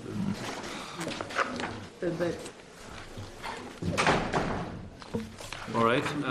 Could I first of all welcome you here this morning, and obviously have a briefing, and just remember this page 97 on your pack. Okay, so you happy enough then to just present to the Yes, committee? yes, Chairman, thanks very much. Thank you. Thanks for this opportunity. I'll just give you a little bit of context, and Francis will give you a bit more detail about the forum and what it's designed to do. The forum had its first meeting last week. It's chaired by John Armstrong of the Construction Employers Federation. Its aim is essentially to try and find viable ways to increase new housing supply in Northern Ireland, especially in the private rented sector. And there's been a significant drop-off in housing supply since the housing bubble burst and the economic downturn in 2008. And only around 50% of the supply that is needed in the private sector is currently being built and has been built since 2008. It's recognised, I think, quite broadly that these levels are unsustainably low, and without some sort of corrective action in the medium to long term, that we're storing up problems for families and individuals in Northern Ireland who want to access good quality housing at a price they can afford. I think over a number of years, it's safe to say that DSD's has seen its main role in relation to rented housing. I think for the first time the housing strategy last year signalled that DSD and government more widely sees a role for itself as one of the enablers in terms of creating a sustainable and maintaining a sustainable housing market that supports rather than detracts from economic growth. I think it's fair to say that many of the levers that government has really reside in London with the UK government in terms of macroeconomic policy, fiscal policy and so on, setting interest rates, taxation policy, etc. But there are some of the levers that we do have here in the devolved context in terms of the regulatory framework, such as planning. There are issues around land supply, which the public sector can have a role in. Job creation and the economic development strategy in terms of Northern Ireland will have a positive role to play. So there are things that can be influenced locally. In the Housing Supply Forum, the Minister's drawn together expertise from a range of sectors, from the public and private sectors and from academia, to try and identify viable solutions over the next year to increasing housing supply, particularly in the private sector in the medium to longer term. The Minister has challenged the Forum not to limit itself to state interventions because there are obviously a number of key actors in the housing market. And while he's given the Housing Supply Forum a year to do its job, he has quite clearly said to them if there are things that can be implemented or done in the meantime, he wants to hear about those and see what can be done. And Frances, if you would just give it a little bit more detail. Yes, thank you. As Stephen said, the first meeting of the Forum was held last Thursday. The terms of reference for the group were discussed and agreed at that, and the key objectives really are to try and focus on tangible outcomes. So the main high-level objectives that the Forum hope to achieve are to look at the housing market-related issues which affect housing supply in Northern Ireland. So, for example, to look at the demographics, the cultural and the construction issues. The group is also going to look at the supply gap that exists and possibly project that gap then in the medium to long term. It also wants to look at the practical challenges faced in housing supply and the constraints, and again, where possible, come up with viable solutions for that. The group will also analyse the policy and regulatory environment that housing supply exists in. And finally then, as Stephen says, produce a report in hopefully about a year, so around this time next year, which contains some recommendations. Again, as Stephen outlined, the Department's very pleased with the breadth of expertise that we have gained within the group and the time and commitment from those involved. Just a cross-section, John Armstrong will chair it. We have representation from government, from the Construction Employers Federation, from the Housing Executive, from the Northern Ireland Federation of Housing Associations, Council of Mortgage Lenders, academics and the National House Building Council. So a broad spread, and we feel the right key people around the table. In setting up then the forum and for the department to decide how best to take it forward, they did some very informal consultation across about 30 key stakeholder groups. And one of the key messages we heard was that it shouldn't become a talking shop. It should be a very results-focused group that look at issues and actually are instrumental in taking those forward. So from that, we felt that the best approach was to have a core group of key stakeholders, and those stakeholders would then be supported by practitioners from different areas who will meet in like a focus group scenario and look at particular issues and report back to the core group on those issues. So an example of that is following the initial meeting last week. The first issue for the forum to look at will be access to land, and it was felt by the core group that that was a key area that needs to be examined. So we will now set up a group of practitioners in that area to look at it and to report back to the main group in roughly a month to 6 weeks' time. And finally, just to summarise then, as Stephen said, in all likelihood there will be things that government can do to help increase the housing supply, but the forum have been directed not to limit thinking to state interventions, and there are many key players in the housing area, housing market, and the Minister's keen to see, therefore, recommendations around constraints and solutions to those wherever those might arise. I'm happy to take any questions the committee might have. Okay, Francis, thank you. And Stephen, Stuart. Thank you, Chair, and thank you for the information. Obviously, dealing with a very difficult issue in terms of supply of housing into the market here in Northern Ireland. And I note that, in fact, in the first line of your key objectives is to identify the most important demographic, cultural, construction, housing, market-related issues. How will you address the issue of shared space and shared housing in terms of this? And who will be the driver for that in the list of people? Perhaps through some of your focus groups, but I would have thought a key player might have been the Equality Commission, should have been a player on your list of actors here.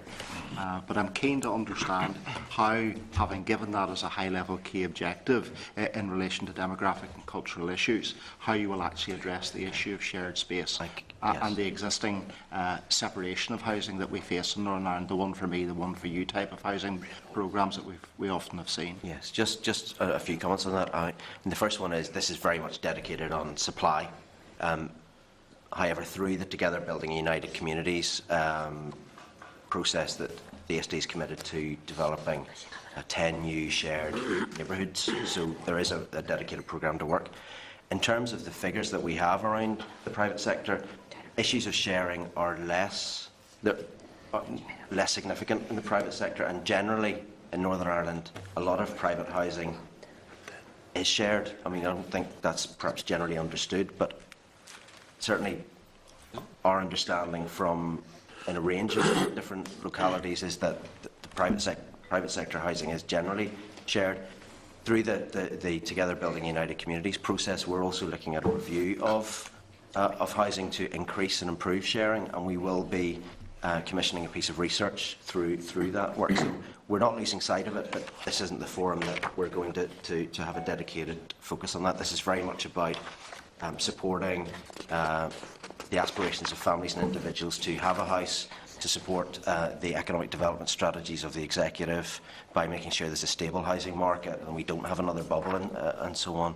But we are certainly looking at shared housing in a different context. Although you have set it out in terms of demographic and cultural issues as in the first line of your key objectives, and for example, if you're going on to land and what land is available, even the very location of that land is important in that context. So it is important that the voices of those who need to be heard in relation to sharing and integration can be dealt with in that, and I'm somewhat concerned that that voice isn't clearly identified in the list of people that you have advising you. Maybe can I get on that one, just Chairman? In the focus groups that we intend to send it up to support the main forum, the membership of them have yet to be established, and we're at the point in time where we're asking 8 members of the forum who should sit on the subgroups and who should contribute to the individual tasks that are or individual items that are highlighted within that. So we're waiting to see. And a Equality Commission obviously would be a consideration, and by no means is it excluded. It's something that we would have actively asked who should sit on the subgroups, who should inform the decisions. Hopefully this discussion today will help. We'll take that Thank you. Thank you, Chair. Okay, Fra. Sure. And I agree somewhat with what Stuart had said, but I also realise that in many areas and many communities, especially within Belfast, that there are some difficulties in the short future, and that communities need to be taken through the consequences of it before any decision is made. I think that's an important marker that need to be made. But also just to remind Department that the Facing the Future document is the ministerial vision and hasn't been got executive approval on this, so And I think that needs to be taken into consideration. In terms of the subgroups, I take it this committee will be kept informed of who the people are in the subgroups, how far they have got in terms of making recommendations online. Yeah, yes, Chair. I mean, if the committee wants, we can obviously, come and brief you again, or provide you with briefing papers during the process of the forum. I mean, that's absolutely. I'm actually pleased to hear that they're actually, as a group, concentrating on land usage and the availability of land. That's certainly something that this committee, over many years, has taken up, and I think there's been opportunities that have been lost in the past, over the past 6 or 7 years, to be able to deal with it. But in terms of paragraph 5, could you expand on paragraph 5, just even in terms of what shape did the informal consultation take? Who did you consult with? How informal was it? Were the minutes kept at the meetings and what was discussed at the meetings? Was the Minister kept informed about what discussions had taken place and the direction that was going in? Well, in terms of the pre-consultation exercise, it was very informal. We went out to those people who you would expect to see in the housing sector, and to ask them what shape this housing supply forum should take, and as part of that, what the terms of reference, etc., should look like. As part of that, we also asked them, who else do you think should be involved? So, in terms of gathering a wide breadth of knowledge, we consulted with over 30 groups. I haven't the full list in front of me, but it consisted of all the community and voluntary groups that you would normally expect to see in the housing sector. Based on that, we were able to draw the terms of reference together to go out to the Housing Supply Forum, which was agreed at the last meeting.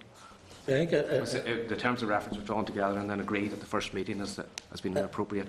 I think in the last debate, one of the things that we had said is that there's a list of usual suspects that these go to, and while they do reflect an opinion at a level, it doesn't reflect a wide community opinion on how these things be dealt with. And we need to get into the habit of weighing out.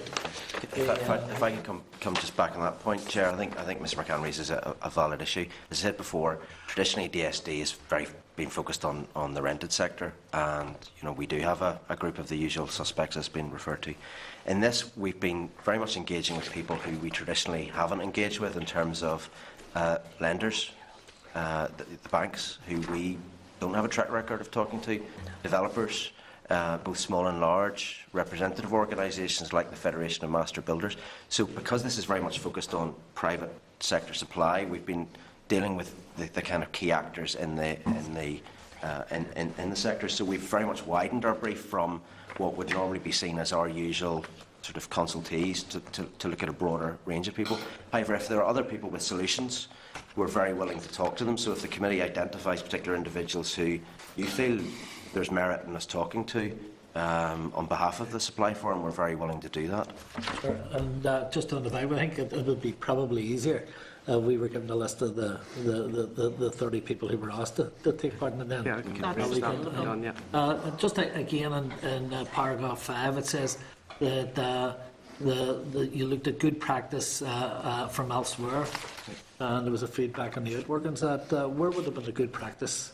We've looked, Chairman, through the Welsh have done something similar, and the Scottish Supply Task Force, and the Scottish Supply Task Force we felt was the model that we would felt was most appropriate to use here, which was to look at the structure in terms of a small core group, relatively small core group, to keep it focused, because there are over 30, and the housing issue supply is a wide area that bleeds into several other areas. So we were conscious that we weren't going to end up with a top and shop with 30 or 40 participants. So the structure is for a small core group, and to go for the substructure, which is what is done in Scotland. And the subgroup structure will bring in the expertise and the expert domains from across the sector to be able to get a wide breadth, as was in the original terms there, to get to tap into the expertise that exists. Sure. Just one final point then. It's certainly something we've laboured on for quite a while, and that's the whole question of developers' contributions. And I was just looking at figures in the housing bulletin this morning, just going back, and there's something like 57,000 houses have been built in the past seven years in the private sector. And had we enacted developers' contributions, there would have been considerable numbers of houses that would have been directed towards the social housing market. I don't see anywhere in there that it says that that's going to form the basis of any discussion on a move towards legislation to allow that to happen. Perhaps if I start on that, I mean, the Minister of the Environment released for public consultation in the last couple of days a single planning policy statement. We are currently engaging with the Department of the Environment around a further consultation on developer contributions. However, I think it's fair to say that we recognise that, you know, while we're going to do the work to facilitate developer contributions, that has to be introduced when the time is right for the market. The market is very vulnerable at this point in time, and build costs in housing are, in a lot of areas, are actually below the market price. So adding another financial burden on developers is, at this stage, is probably likely to lead to further reductions in supply. So we're certainly doing the preparatory work. We hope to be in a position to go out to consultation with the Department of the Environment in the coming months. But the introduction of developer contributions has to be at a time when the market is able to sustain and support it, because in essence it's an additional financial burden on developers and I would say, with respect to even that, that's an opinion. It's not a starting. It's not necessarily given as a starting point. You know, that's an opinion you're expressing. It may well be valid, but the bill might take a different view on that. So that shouldn't be taken as a given as any policy decision starting point. Can I just ask one more point? Who decides when the time's right? That's what I'm saying, Fra. You're straying into which is really essentially a political discussion. So you don't need to have that here. This morning. Sammy? Okay. Just a couple of questions. Just in relation to your last remark, I've no doubt that the figures shown in the regional development strategy must have some firm basis. But the market doesn't seem to indicate that there's more than a 50% shortfall in the number of houses being built in relation to the demand. And as you pointed out, I mean, new house costs are sometimes lower than the build costs at present, which would indicate a situation of oversupply rather than a shortfall in supply. Now, that may well be a temporary phenomenon, but I'm always a wee wary about some of these figures, because I know the construction industry likes to inflate this as well. But I think we just need to be careful that, you know, just looking at the forum, and I notice you mentioned some other names which are not on the list. You've got the Council of Mortgage Lenders, but there's no evidence of the banks being there on the forum. The Construction and Employers Federation really deals with those construction firms that are more involved in large civil contracts rather than kind of house building end of the market. And I mean, whilst John's a lovely man, I would doubt very much if any group which is chaired by him was going to come up with any other solution, and then the government should do everything. And you know, if you look at the list of things which the private sector needs to address, and I hope that some of these will be addressed. You know, the feedback I'm getting at the moment is that even where builders do feel confident that there is a market, they can't get the finance. That in instances, and I mean, there's plenty of planning permissions about at the moment which have not been used, but they're not always in the right place, and yet there is a land issue. Banks hold immense amounts of land at present because of, and NAMA the same, but there doesn't seem to be any kind of desire to release land where it is quite clear that there may well be opportunities to develop it, so it's an underdeveloped resource. There's also the issue, and again it's a banking issue, of the number of personal guarantees which are still hanging over a lot of the major builders. And you know, whether you like it or not, many of them say, well, why would I simply work to develop a site or whatever when there's nothing in it for me? And I mean, I don't know how we get around that issue, but that's not a government issue, that's a private sector issue. And the same with some of the insolvency decisions, where again, you know, the Damocles sword is hanging over people who could either create some of the additional houses, or if the decisions were made, there would be some land released, and then just the capacity of the local industry has been, much reduced. Now, all of those are private sector issues and not public sector issues. And the one thing I do hope is we don't get another round of the government must make finance available or the government must do this. I do, however, think that. I noticed that the planning services is, as are roads, on the list, which is good, because there's still, I think there still is difficulties even with planning permissions yet, and that has the thing down. So, I mean, that's the only thing I would say. That first of all, I think it's some of the players who can have some input into these private sector issues are not there, at least not there in a formal way. And secondly, I do hope that we're not just going to get another list of all of the things the government should do, because I think that there are a lot of the issues that cause problems in the housing sector are still private sector issues.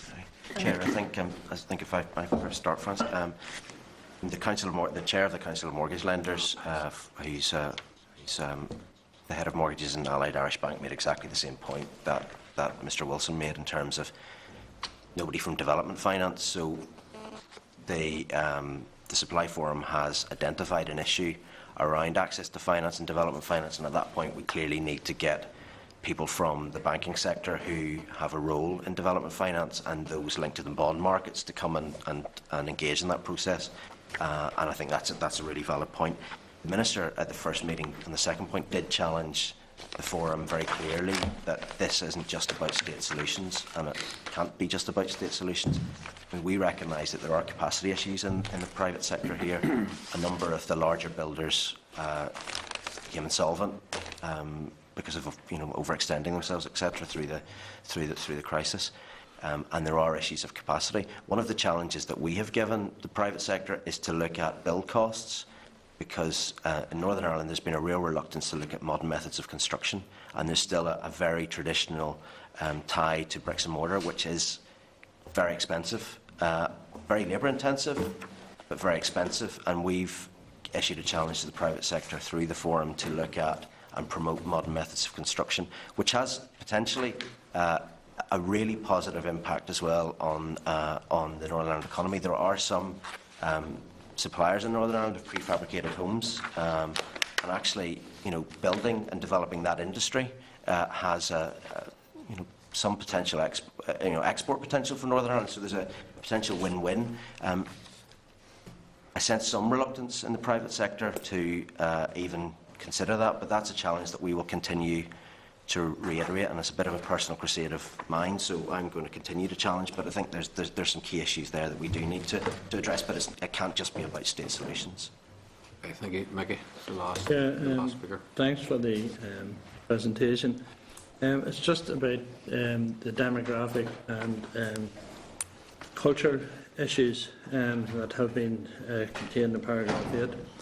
There was a study by Queen's Law School which basically stated that one of the key findings was that to comply with human rights obligations, government needs to provide more social housing. One of the questions, do you think the Forum can deal with that, and maybe more expertise is needed to be included in that?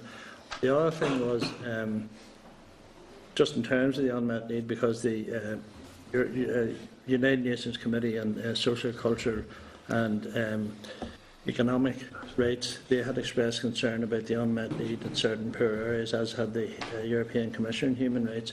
The other thing was the Minister made an interesting statement the other day in dealing with housing need in North Belfast and the two communities involved. And I was just wondering if you could throw any light on that, because the question would be, how is the need being assessed, and has there been a significant change in relation to criteria and data? And, is it possible that you could explain how that sudden change has come about? Yeah, in terms of... There seemed to be... Yeah. He was saying really that there was more need in one community, and that seems to have changed. The dynamics or the demographics seem to have changed in that. Yeah, I can. If I start with the first point, I mean, the particular purpose of the forum is to look at private housing supply, because that is where the biggest gap is, and there are other streams of work looking at social supply. But some of the answers, some of the solutions that might come through will have a positive impact. So, for example, access to land. Problems of accessing land are problems for developers, whether they're in the social or private sector. So some of the solutions will be similar. In terms of need, the Housing Executive has statutory responsibility for housing need, and I couldn't pretend to know the ins and outs of how they do it, but there are essentially, in broad terms, two ways in which they do it. There's a top-down process, which looks at the sort of demographics and what we call the net stock model, and that estimates a need of about 1,200 units going forward for next year. But then the Housing Executive do a bottom-up approach, which looks at the waiting list in particular areas, and then adds some figures from that to the 1,200, and that makes for next year a target of 2,000. In terms of the detail of individual areas, I don't have those, and the committee might need to talk to the Housing Executive, who have that particular statutory responsibility. But at a sort of Northern Ireland level, that's broadly how the system of identifying need operates. Could I just ask you, the department seemed to lump together the need for social housing provision, the projection with provision of housing in the private sector, and that may cause confusion in a sense, or it's like a mismatch. So is there any particular reason for doing that? Well, the overarching need is identified in the regional development strategy, and the figures that we've quoted for about 11,300 housing units across both sectors comes from that strategy. It was previously 12,000 plus. It's been revised in line with changes in household projections from the census and so on. In terms then of the process for identifying the social need within that, it's done through this thing called the net stock model, and then that identifies the social need. In terms of the detail, in terms of areas, then the Housing Executive does those projections. Just the regional development strategy 2035, is that 11,000 houses per year? Per year, yeah. It's I can't remember the figure. It's 160-something thousand over the period. But that looks at, essentially it's looking at household projections and household formation. One of the interesting things from the downturn is that there were fewer households forming, and we don't quite understand why that should be, but we think that there's some pent-up demand there because older children are returning home and aren't able to access their own housing.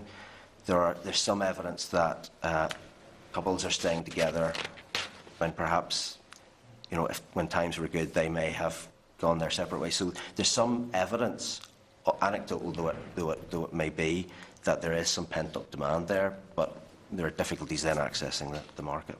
But just finish and asking, obviously they sit in the Health Committee as well, there are overarching issues with BSD and health and indeed other departments, but transforming your care, the ethos is to retain people in the community. Yes. So that surely by definition will increase the need for social housing and particular types of housing like supported housing. Minister back, I think in June, admitted that the target for supported housing simply hadn't been met. So is all of that being factored in terms of the forum? And those projections for supported housing and how transforming your care will actually go forward. At the moment it could be considered aspirational, but obviously we have an ageing population which will have doubled by 2020. All of that I think needs to be factored in terms of the provision of particular types of housing as well. I think that's a good point. In terms of identifying need, regional development strategy and the housing projections are revised on an ongoing basis, and there are clear links between the Housing Executive, who have statutory responsibility for identifying need, and the RD, responsible for the strategy.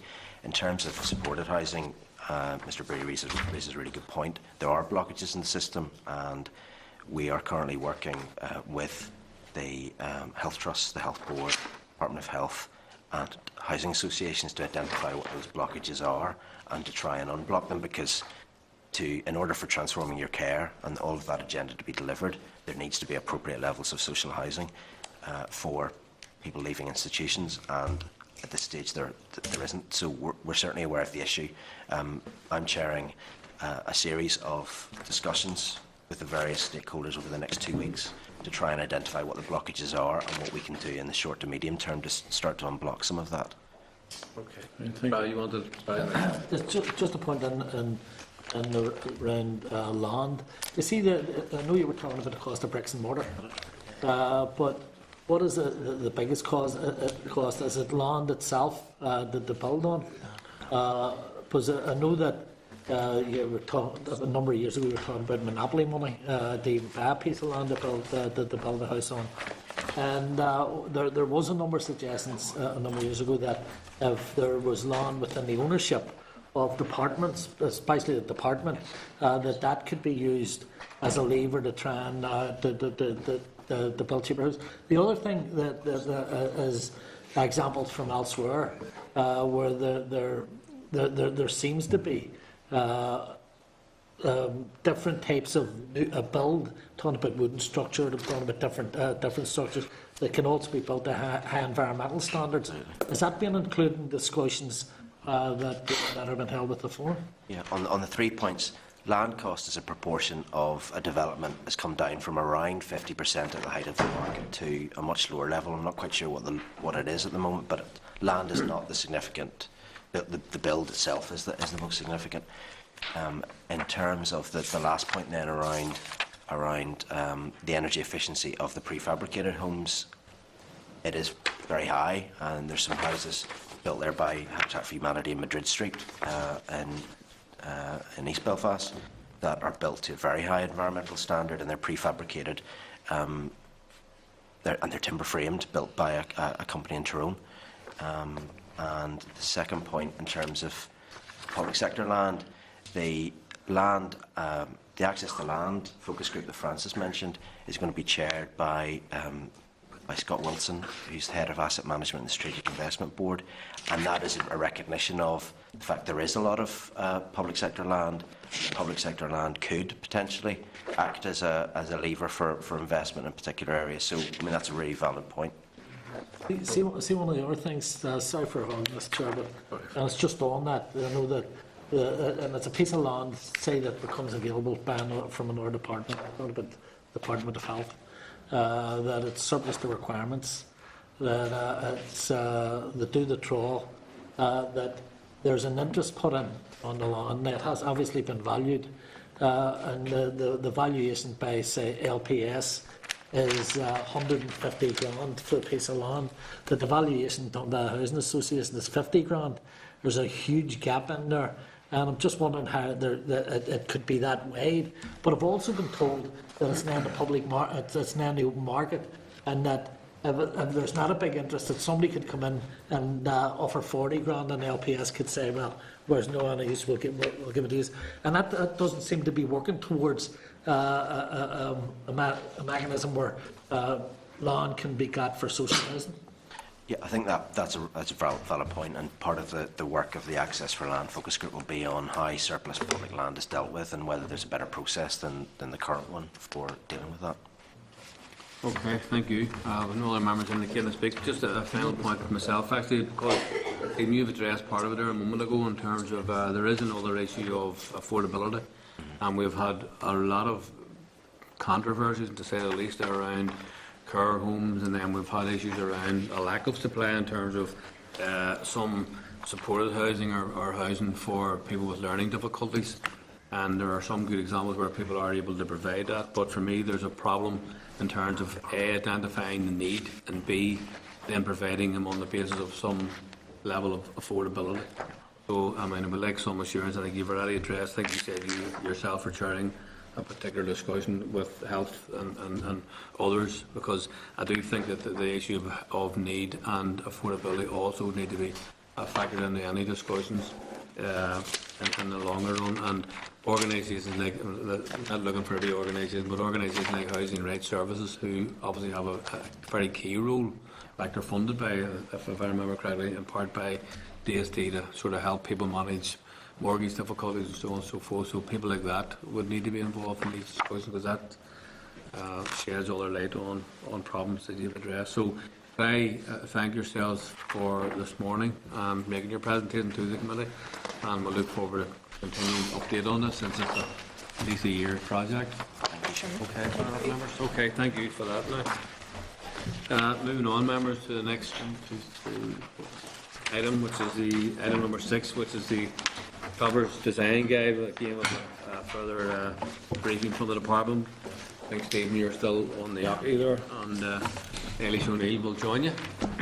So, I suppose without any further ado, I know that this is a kind of this is as much a technical document as opposed to anything else. So you might be able to, at the outset, just make the differentiation for members, just so that we know really what we're here to discuss. Okay. Thank you. Thank you, Chair. It is a technical document, but we'll endeavour to answer any questions the members have, and we can take away anything that's beyond our level of expertise.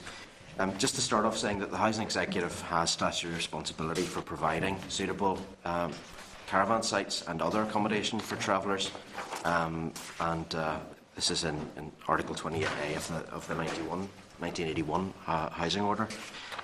The Design Guide for Travellers really is aimed to set out minimum standards for caravan sites for travellers, and it deals with issues like health and safety, security, attractiveness, layout, those kinds of issues, services, electricity, etc. It is a purely technical document, but we're currently consulting, and we've currently about a dozen responses. We're engaging with a number of different organisations who have a particular role. In terms of, it's worth, I think, contextualising in terms of where sites are actually located. That's a decision that's just subject to a different process. The Housing Executive do periodic traveller needs assessments. The last one was done in 2008. There's another one due this year in 2014, and that determines where there's a need then for either sites or for settled accommodation. Many travellers have opted for settled accommodation, and there's a particular part of the Social Housing Development Programme which develops settled accommodation specifically designed for to meet the cultural needs of the traveller lifestyle. And the design guide doesn't deal with that. It deals specifically with the sites. We're obviously happy to take any questions, but as I said at the start, we're not technical experts. So if it strays into the levels of technical detail, we may have to come back to the committee. Okay, thank you. Maggie? Yeah, Sorry, thanks. Gregory. And then Maggie. Yeah, just a query there. See on the site design, it's at section 7, that would be page 25 of the document. It just talks about the number of pitches in any site would normally not exceed 15. Just suppose you have to have a number at some point. But how would an assessment be made of an abnormal application, say for 20 or 25? What would constitute the normalness of 10 to 15? Yeah. No, I think it would be to do with the nature of the provision on the site. Some sites would be part service, part transit site, so that could determine whether there would be larger numbers than 15, and it would depend on the needs of the family or families who would be going to be located on those particular sites. Right. But could you paint for me a picture of what sort of site would contain more than 15? What would it require that would come up with, say, 20 pitches? Okay, I'm trying to think of some of the sites which are in existence at the minute. We have one in Coal Island which has 16 service pitches, which are of a more permanent nature, and then 4 transit pitches which are provided on the same site. So there's a variation in the composition. Right. But that's a total of 20? Yes. On that site? Yes. And are there any others that would exceed the 15 limit? No, that would be one of the largest. I think the 15 relates specifically to transit sites, and transit sites are sites where travellers would come and live for a short period before moving on. So those are deliberately designed to be fairly small, because it's meeting a fairly short-term need. But as Eilish said, some of the service sites, some of the longer-term sites might be slightly bigger, but in terms of transit sites, our guidance is that they should be. It's just, I could envisage circumstances where people might forget about the location, which, as you said, is a different process. But some people might be content with a relatively small transit site, but then somebody comes along and uses the normally word to get an application for a site that has 22, 24 pitches, and then complaints start coming in which really surround the use of the word normal. We didn't know that this is what they meant when they said normally. So I'm trying to get a picture of what it would take for an application to come in for more than 15. I think what we should say is there are different processes, obviously, for securing a site. So the housing executive has to secure planning permission. It also has to get a licence from the relevant district council to get a site, and would have to. Then there will be certain conditions on the placed on the use of that site from that licence. So if the licence is granted for a site of a particular number, then obviously the housing executive couldn't exceed that number on the site. So there are other factors which would constrain, and other processes which would constrain site size, etc. But would the planning application for such a site be specific to a required number, say 14, rather than normally not more than 15? It depends on the traveller's needs assessment and how much need is identified in a particular area. So they could put a bid in for a planning application for a site of a limited number of pitches, and then if it looks like there's an increase needed, they would have to go back and to reapply for that and to put their case and give planning permission for that, for an extension to that. Right.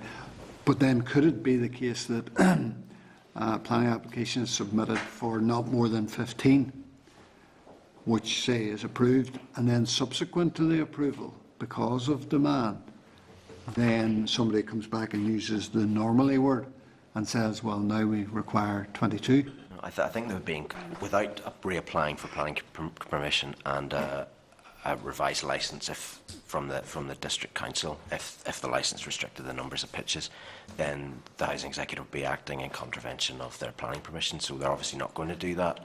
So it would be a fresh planning permission required and a fresh licence, and consultation, etc., as required through the planning process with the local community.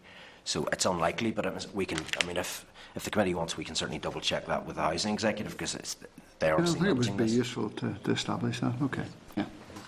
Great, Mickey. Yeah, thanks for the presentation. Just on the demand aspect, is there any indication that the demand for sites has decreased? And the reason I'm asking, in Uri, for instance, there was a permanent site. When I worked in the Bondi sector, I still do a fair amount of work with travellers, but there's a big site there. It's well serviced now, and that's gone because the people themselves are now in the settled community, and for the most part have been assimilated very well into the community. And in more recent times, where social housing built by housing associations has been provisioned for sort of group housing, yes, maybe 4 or 5 houses for families. So it just seems that demand is going down in some areas, but possibly increasing or remaining the same in other areas. Is there any indication of that? Because it seems that there has been, to some degree, efforts made to get traveller families to settle in the local communities. I think that certainly in our area that has worked reasonably well. I mean, obviously there's still problems, but probably no more so than in the settled community anyhow. So I'm just wondering, is there still that conscious effort being made by the department and indeed by councils, because it's an overarching issue, I suppose, to encourage people to settle? Because obviously maintenance of sites start off very well maintained and with very good facilities. If they're not maintained by the council or whoever is responsible, then they do deteriorate. I think the interviews which inform the Travellers' Needs Assessment have now finished. They finished in January, and the Housing Executive are pulling together all of the data, and I hope to have the report out shortly for consultation. The very early feedback that we have is that there isn't a huge change in the needs assessment that was identified in 2008 and the one that has just recently been completed. No huge increase in demand? No huge difference. Thanks. Or in the areas of demand either. So, I think that this is a kind of a design guide which we're already operating from, or less. Matter of interest, what's the average cost of providing each of these sites for pitches? Yeah, we don't know, but we can provide that information to the committee. Well, I mean, I've got to say, You see, if most housing executive tenants were to read this,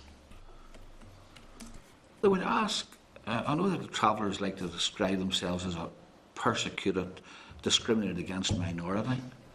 I guarantee most housing executive tenants would love to have this kind of standard applied to them.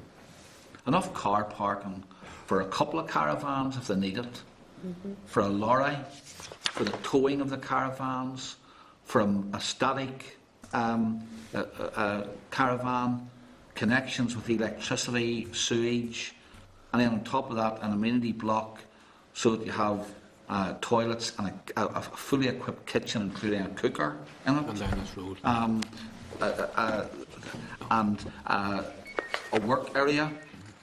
Even if it's isolated, I don't know what that means, their own community centre, areas for them to work on the site, and all of this, I heard what Mickey said, if it's not properly maintained by the council, it's not properly maintained most times by the people who live on it. You know, then it falls into dispute. No, all I'm asking is... Let's try, because it's about No, a design guide, let's yes, not well, start a whole argument about travellers. No, and I'm their asking, rights or wrongs. but I'm asking, We're going into it. and the question is this: why is the standard, it seems to me to be a gold-plated standard, set so high and far, far higher than what any other social sector housing tenant would expect from the housing executive? Why are we setting the standard so high? In terms of standards, I think it's fair to say that we also have the Housing Association Guide, which sets standards for social housing and looks at the needs of particular I mean, groups. everybody needs a toilet, everybody needs postal arraignment and so on, but look, let's not digress into, you know... Well, it's about the standards, with respect, Mr. Chairman. Okay. And I'm wanting to know, why do we... it'd be interesting to see what it actually costs for each of these pitches. But we have standards here that are well in excess of what any ordinary social sector housing tenant would expect. I'm just asking why. I mean, I think I can answer the standards in terms of housing association dwellings generally and new social housing is very high and is recognised as one of the highest standards in the UK, and we have a housing association guide. I mean, the housing executive, I think, is bound by statute to recognise the different cultural expectations of different In fairness, you groups. probably can't answer that because it's a bigger discussion which predated your tenure in office and our tenure in office, and it will continue on. So, Maggie, do you want a final point? Just 2 points, really. I mean, it's not that long since the Saville report, which did an in-depth study into social housing here in the north.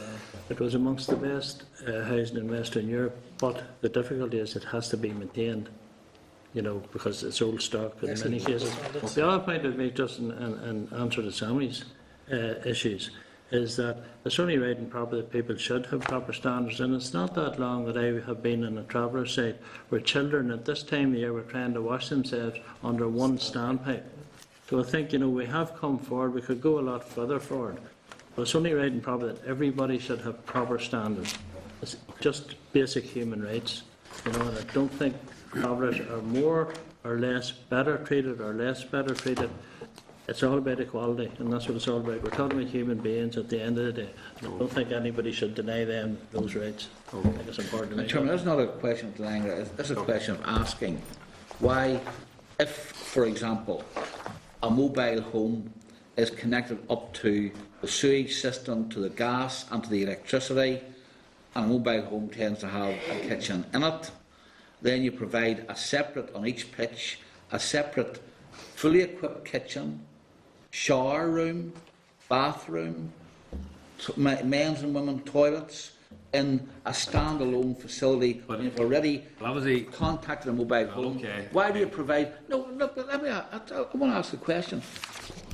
Why is it that if you have a plumber who works from home in a housing executive house, the housing executive will not provide the standards which are now laid down, enough room for him to turn his van within the curtilage of his own house, and indeed he could be prosecuted if he doesn't have that, and yet under the road haulage legislation, and yet here we're providing on these pitches pitches for lorries, mobile caravans, up to 2 mobile caravans, the vehicles to tow them. I mean, this is the... I think that the settled community have as much of a right to know why there are such differences in standards, and of course these are paid out for the public purse. Well, if we all just cut the chase on this one, and at the end of the day, I'm actually regretting I would put this item on the agenda. So we've had long discussions at local government and elsewhere around these matters. Stephen O'Reilly are not here able to answer the principles upon the policies of which these are all devised. They're here explaining about the design and the standards and all the rest of that. So on that basis, I'm not going to invite them to respond to some of that stuff. Obviously, it's a matter for taking up the department, the minister, and so on and so forth. You know the debate, Sam. We've been involved in these discussions for many years. Okay, so there are no other members indicating to speak. Stephen and Nellis, could I thank yourselves for attending the committee this morning? Thank you. Okay, moving on then swiftly to subordinate legislation item number 7. Members, it's on page 146 of your pack. Just want to, the committee has received advance notification of this commencement order, the Charities to Aid Act commencement order. We were already given notice of this on the 23rd of January.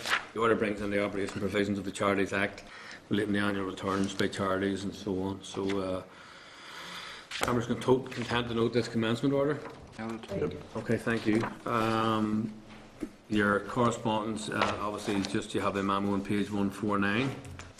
Members happy enough then to note your correspondence as per 149 memo. Okay, members happy enough for that. Okay, so for work programme on page 290. The pack members content to note that. Okay, thank you. Any other business? Item number 10. Nothing under any other business. Then just remains then to adjourn the meeting, and we resume our next meeting on the 13th of February. That's we agreed early on to do. Now we agreed early on to do a closed session at 9:30. I mean, members content to continue on that since I'm just wondering if we need to. I know some members complain it may be a bit difficult to get in earlier, and since we're not now going to have Donald who listens to Will here, we can start our closed session at 10 the normal time. I think that'll be fine. We're happy enough with that. I'm just conscious that members do sometimes find it difficult to get in earlier. Okay, members, so resume 10 o'clock next Thursday morning, and that'll be in closed session initially. Okay, thank you. 9.